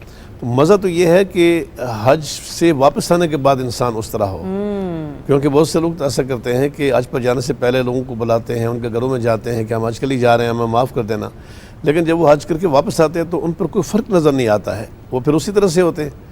तो चाहिए तो ये कि हज करने वाला जब हज करके वापस आए तो वो उसकी ख्वाहिशात दीन के ताबे हों और वो मुकम्मल तौर पर अल्लाह का नेक बंदा बने, तो फिर तो अच्छी बात है कि पहले भी माफ़ी मांगे और बाद भी उस पर कायम रहे। बिल्कुल ठीक है। तो और अब और माली मामलात पे भी ज़रूर रोशनी लगेगा, क्योंकि अब हालात ऐसे होते हैं समटाइम्स आपने किसी से कर्ज भी लिया होता है, आपका लेन देन फैमिली में भी चल रहा होता है, इसके साथ साथ ये भी आपने कमेटियाँ भी डाली होती हैं जिसमें कुछ अमाउंट आपने भी देनी होती है, आपकी कमेटी पहले निकल चुके थे वो आपने शायद हज के अखराजात में इस्तेमाल भी कर ली हो, इन सारे मामलात पर भी रोशनी डालिएगा। देखिए, एक तो ये है कि किसी पर हज फ़र्ज़ है, ठीक है, तो फ़र्ज़ है तो वो तो उसका अदा करना है, उसके पास तो ज़ाती इस्तिताअत होगी तब हज फ़र्ज़ होगा। बिल्कुल ठीक। अगर उसने कर्ज़ लिया हुआ है कहीं से तो फिर तो हज फ़र्ज़ नहीं है। ठीक है। अगर कोई कर्ज़ उठा कर जाता है हज करने के लिए तो ये कोई अच्छी बात नहीं है। ठीक है। नहीं, मैं हज के लिए कर्ज की बात नहीं कर रहा, जनरली आप पे कर्ज होता है पर उस वक्त आपकी रूटीन चल रही है, आप जैसे कई लोग होते हैं उन्होंने अपनी कमेटियां छोटे मोटे से कुछ घरानों में ऐसे मामला चल रहे होते हैं, इस्तिताअत वो रखता है लेकिन वो मरहला पैसों के देने का और वो देना भी चाहता है और मुकम्मल भी करेगा, वो आने वाले का चंद माह तक चलता रहता है। जी बिल्कुल, जो कर्ज है वो तो एक ऐसी चीज़ है कि मुश्किल हालात में लोग कर्ज लेते हैं, लेकिन उसके अदा करना बहुत ज़रूरी होता है और तरजीह मुतय्यन करनी चाहिए कि उसको कर्ज उठाना ना पड़े। ठीक है। और अगर कर्ज उसने ले लिया है तो सबसे पहली तरजीह है कि कर्ज वापस करे वो, इसलिए कि जो शख्स मकरूज़ दुनिया से चले जाए तो वो तो शहीद के लिए भी हुक्म है कि उसको भी रोक दिया जाएगा कि पहले कर्ज जो है बिल्कुल वो अदा करो, उसके बाद जन्नत में जाओ। हालांकि शहीद के लिए तो जन्नत में जगह पहले उसके लिए सजाई जाती है। और सर, हमारी और लोगों की आगाही के लिए इस मामले को थोड़ा और आसान करते हैं। फ़र्ज़ कीजिए कि जैसे शुएब जा रहे, मैं फ़र्ज़िया मिसाल एक दे रही हूँ, शुएब ने कहा कि ज़रा अब आपके पास एक रकम है तो वो मुझे दे दो, मेरी ये पेमेंट उस 1.5-2 माह बाद आनी है, तो ऐसा करो तुम ये पेमेंट बाद में मुझसे ले लेना, और मैं हंसी खुशी राजी होकर वो दे देती हूँ। मेरे नज़दीक वो कर्ज नहीं है, वो एक तबादला है। ऐसे भी बहुत सारे मामला तबादले बहन भाइयों के आपस में चल रहे होते हैं, चचा भतीजे के चल रहे होते हैं, तो ये तबादला क्या कर्ज की सूरत में आएगा? ये भी एक किस्म का कर्ज ही है। अगर वो आपसे पैसे लेते हैं कि ये मुझे दे दें और 1.5 माह के बाद मैं आपको वापस दे दूंगा, तो यही तो कर्ज होता है। और इसको कर्ज हसन कहते हैं कि इसमें कोई आप उस पर इजाफा नहीं लेते, इसके ऊपर आप एक किस्म, एक तो है ना कि हल्प जिसको आप कहते हैं, तो हल्प ये नहीं है, हल्प ये है कि आप उसको फीस वगैरह दे दें कि हमसे ठीक है ये मेरी तरफ से आपकी मदद है, ठीक है, लेकिन जो आपने उससे वापस लेना है तो वो कर्ज है, उसको आप तबादला कहें। नहीं, मैं इसको थोड़ा सा और डिफाइन इस तरह करता हूँ, क्योंकि कुछ और लोगों से बात हुई, उन्होंने कहा कि कमेटी डाली हमने, अब कमेटी निकल आई शुरू की और इतनी अमाउंट की निकली कि वो आराम से हज कर सकते हैं और हर मंथ उनकी अमाउंट जो रूटीन में जाती है कमेटी की वो जाती रहेगी। अब ये तो कर्ज में नहीं आएगा सर? नहीं, ये तो कर्ज में नहीं आता, ये एक सिस्टम चलता है। ये बिल्कुल सही है, ये हमें क्लैरिटी, आपके अपने पैसे हैं, ठीक है ना, जो आप दे रहे हैं, और ये तो आपके पहले से शायद अल्लाह ताला ने इसी लम्हे के लिए वो वैसे इस पर हम थोड़ी क्लैरिटी चाह रहे थे कि कमेटी का अगर मामला हो, चूंकि बड़े लोग कमेटी डालते हैं और पैसा अब शुरू में हो तो वो उससे कोई अच्छा काम कर लेते हैं और हर मंथ उनकी वो एक कमेटी जाती है। सर, आप जरा कुर्बानी के मामले पर आ जाते हैं। कमेटी की बात करते हैं। हाँ, बच्चों की बात भी करते हैं, जरा बच्चों का ज्यादा शौक होता है। सर, फलसफा कुर्बानी, इसको जिस तरह से हम समझना चाहिए आज के दौर में, आज के हालात में, आपको लगता है कि हम वो समझ रहे हैं और बच्चों को समझा रहे हैं, या कि मामला उसके दूसरी तरफ चला गया, सिर्फ एक फेस्टिविटी के तौर पर चीज़ें चली गई हैं, जानवर लेकर आना, खेलना, सजाना, दिखाना, बताना, उस पर उसकी वीडियोस बनाना, मेरा जानवर तगड़ा, उसका नाम रखना, ये मामला ज़्यादा हो गए बजाय इसके फ़लसफे पर बात होती है। और पूरी सोसाइटी में कि भी वो हो रहा होता है कि मैंने तो इतने में जानवर लिया है, मैंने तो इतने में जानवर लिया है, ये भी एक दिखावा बहुत बढ़ता चला जा रहा है। कुर्बानी इस्लाम में हज़रत इब्राहीम अलैहिस्सलाम की सुन्नत है, बिल्कुल उस सुन्नत इब्राहिमी कहते हैं, और हमारे लिए वो वाजिब है। अगर कोई साहिब निसाब हो तो उस पर कुर्बानी वाजिब है, लेकिन हर अमल जो है वो नीयत पर परखा जाएगा, ठीक, कि उसकी नीयत क्या थी।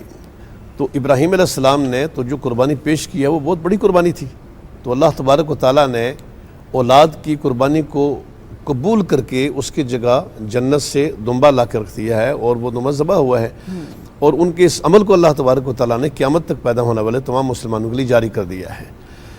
तो यहाँ पर तो यही होना चाहिए कि हमारा जो माल है वो अल्लाह के लिए वक्फ़ है, और कुर्बानी अल्लाह की रज़ा के लिए होनी चाहिए। ठीक, ज़रा पर भी नीयत में कोई कोताही नहीं होनी चाहिए। अगर किसी ने ये कहा, कोई दिखावा कर लिया कि हम कुर्बानी लेंगे, ठीक है जी, लोगों को बताएंगे हम कुर्बानी दे रहे हैं, बहुत अच्छा जानवर है हमारा, दूसरों को दिखाएंगे, कंपटीशन है, तो ये कुर्बानी के मकासद फौत हो जाते हैं इससे। ठीक है, जो कुर्बानी की बरक़ात हैं, जैसे कि हदीस पाक में आता है कि मा आमिल अब्नु आदम मिन अमलिन यौमन ला अहब्बा इल्लल्लाह मिन इहराक़ दम व इन्नहु लयअती यौमल क़ियामा बिक़ुरूनिहा व अशारिहा व अज़लाफ़िहा व इन्न दमा लयक़अ मिनल्लाह बिमकान क़ब्ल अन यक़अ बिल अर्द फ़तीबू बिहा नफ़्सा। कि कुर्बानी का जानवर जो लोग लेते हैं ईद के दिन और उसको ज़बह करते हैं, अल्लाह ताला के नज़दीक इस कुर्बानी से ज़्यादा अजीज़ ईद के दिन कोई और चीज़ नहीं होती है। ठीक, और कुर्बानी का खून अभी ज़मीन पर टपकता नहीं है कि वो अल्लाह की बारगाह में मंजूर हो जाती है। और कुर्बानी के ये जानवर जो है ये इन्हीं सींगों के साथ, इन्हीं खुरों के साथ अल्लाह की बारगाह में आएगा। तो अल्लाह की रज़ा के लिए, अजर के लिए, और हज़रत इब्राहीम अलैहिस्सलाम की सुन्नत को अदा करने के लिए नबी अकरम सल्लल्लाहु अलैहि वसल्लम की पैरवी में कुर्बानी करनी चाहिए। ये जो हमारे यहाँ मुकाबले हैं और दिखावा है, इससे कुर्बानी का अजर ज़ाय हो जाता है, और बाज़ वक़्त कुर्बानी भी ज़ाय हो सकती है, चूँकि नीयत में जब कुर्बानी का वो फ़लसफ़ा नहीं है, नीयत में कुछ और चीज़ है, तो कुर्बानी ज़ाय भी हो सकती है। तो उससे फॉर एग्जाम्पल ज़रा अगर हम एक फैमिली की बात करेंगे, अगर वालिद साहब ने नियत की है कुर्बानी ज़ाहिर है वो कर रहे हैं, वो जानवर लाएं, लेकिन जो दिखावे वाला मामला वो वालिद साहब तो नहीं कर रहे, वो तो आगे से बच्चे कर रहे हैं, वो तो बच्चों के आपस की बातें हैं, तो हम उस पर चार से रोशनी डालें। ये तो कोई बात नहीं, अगर वालिद साहब तो उनकी नीयत में खलूस है तो कोई और बच्चे उससे खेलते हैं, तो ये भी तरगीब है औलाद को कि उनको भी कुर्बानी देनी चाहिए। ये वो बच्चे उसको बकरे को या अपने गाय को लेकर वो घूमते हैं, तो ये मतलब है, इसका माना यह है कि वो एक बेहतरीन माल को अल्लाह की राह में कुर्बान कर रहे हैं, जिसमें सारी फैमिली खुश है, कोई नाराज़ नहीं है। यहाँ मैं आपकी तवज्जो इस तरफ मबज़ूल करना चाहता हूँ कि बहुत से लोग ये कहते हैं कि इस साल कुर्बानी वालिद साहब देंगे और आइंदा साल मैं वालिद साहब की तरफ से दूंगा, और इस साल मैं ये उसके बाद फिर हम अपनी बीवी की तरफ से देंगे कुर्बानी। ये बहुत से लोगों की गलतफहमी है। जिस पर कुर्बानी वाजिब है उसने हर सूरत में कुर्बानी करनी है अपनी।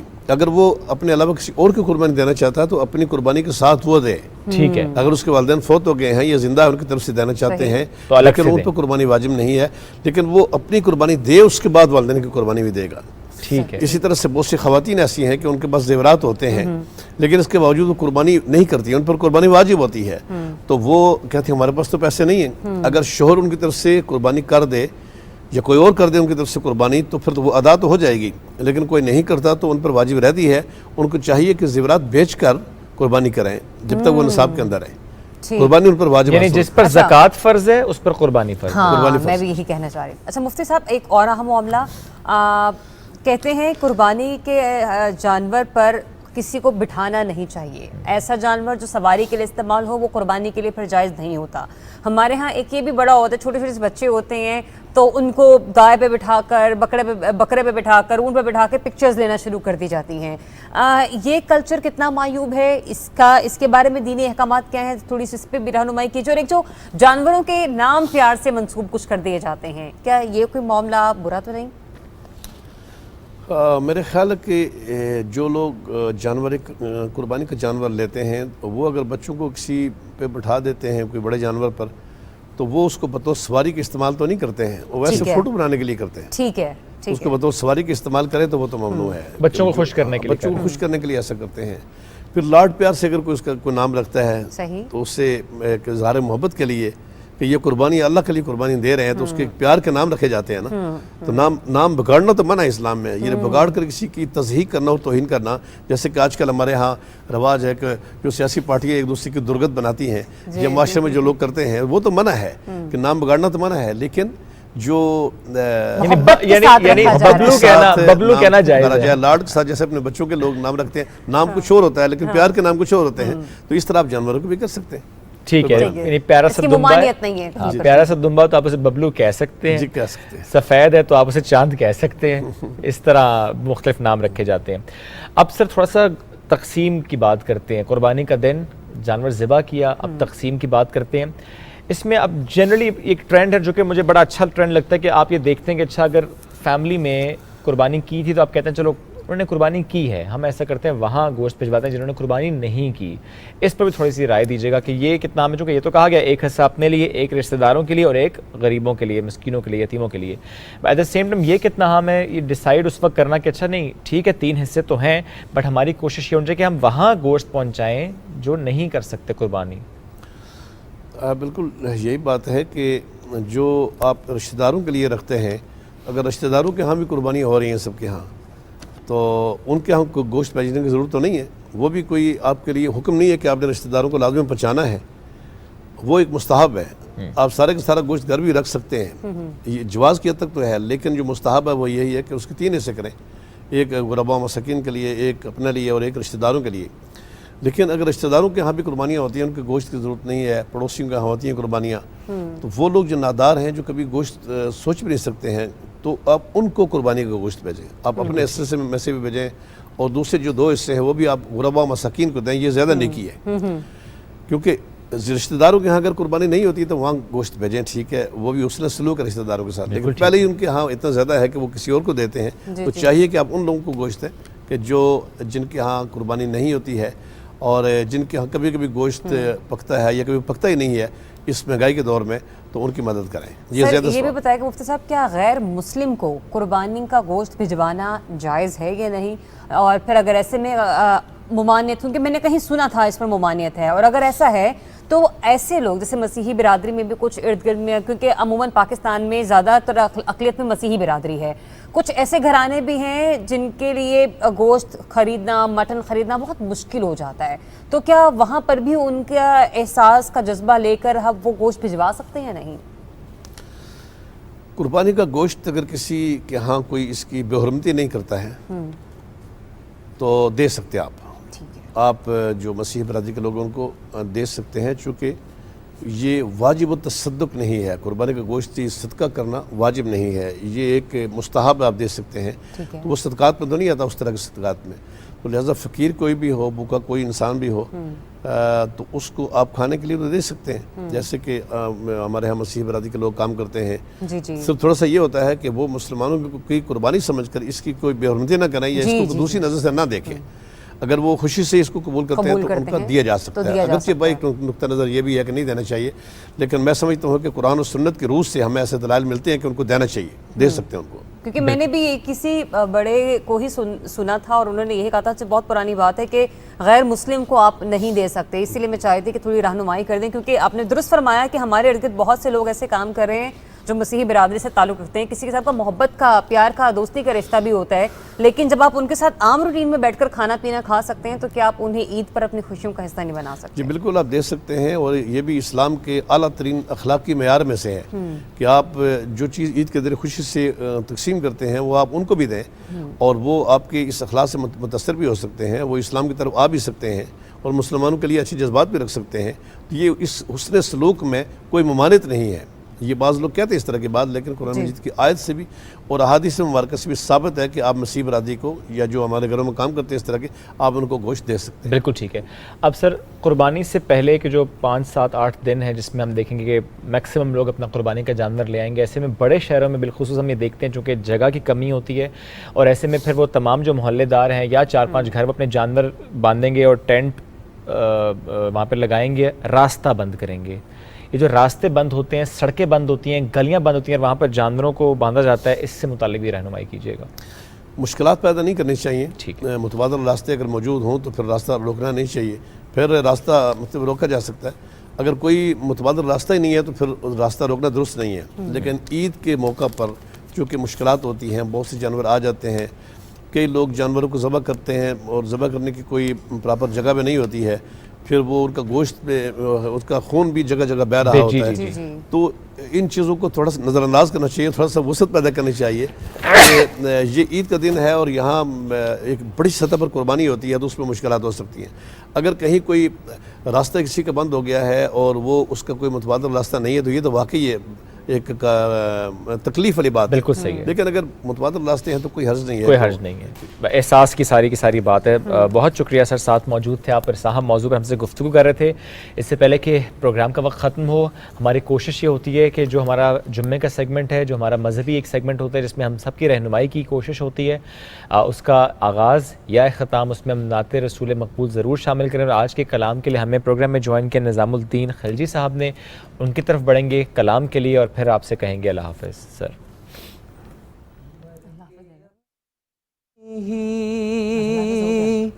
अदाओं पे अमर हो जाऊं, उनकी दहलीज के काबिल मैं अगर हो जाऊं, उनकी राहों पे मुझे इतना चलाना या रब के सफ़र करते हुए गर्दे सफ़र हो जाऊं, मेरा महबूब है वो रहबरे कोनो मकान, जिसकी आहट भी मैं सुन लूं तो खिज़र हो जाऊं, उनकी दहलीज के काबिल मैं अगर हो जाऊं, जिंदगी ने तो समंदर में मुझे फेंक दिया, वो जो मुट्ठी में मुझे ले ले गोहर हो जाऊं, उनकी दहलीज के काबिल मैं अगर हो जाऊं, आरज़ू अब तो मुज़फ़्फ़र जो कोई है तो ये है कि जितना बाकी हूँ मदीने में बसर हो जाऊं, कि जितना बाकी हूँ मदीने में बसर हो जाऊं, उनकी दहलीज के काबिल मैं अगर हो जाऊं, मर के अपनी ही अदाओं पे अमर हो जाऊं, उनकी दहलीज के काबिल मैं अगर हो जाऊं।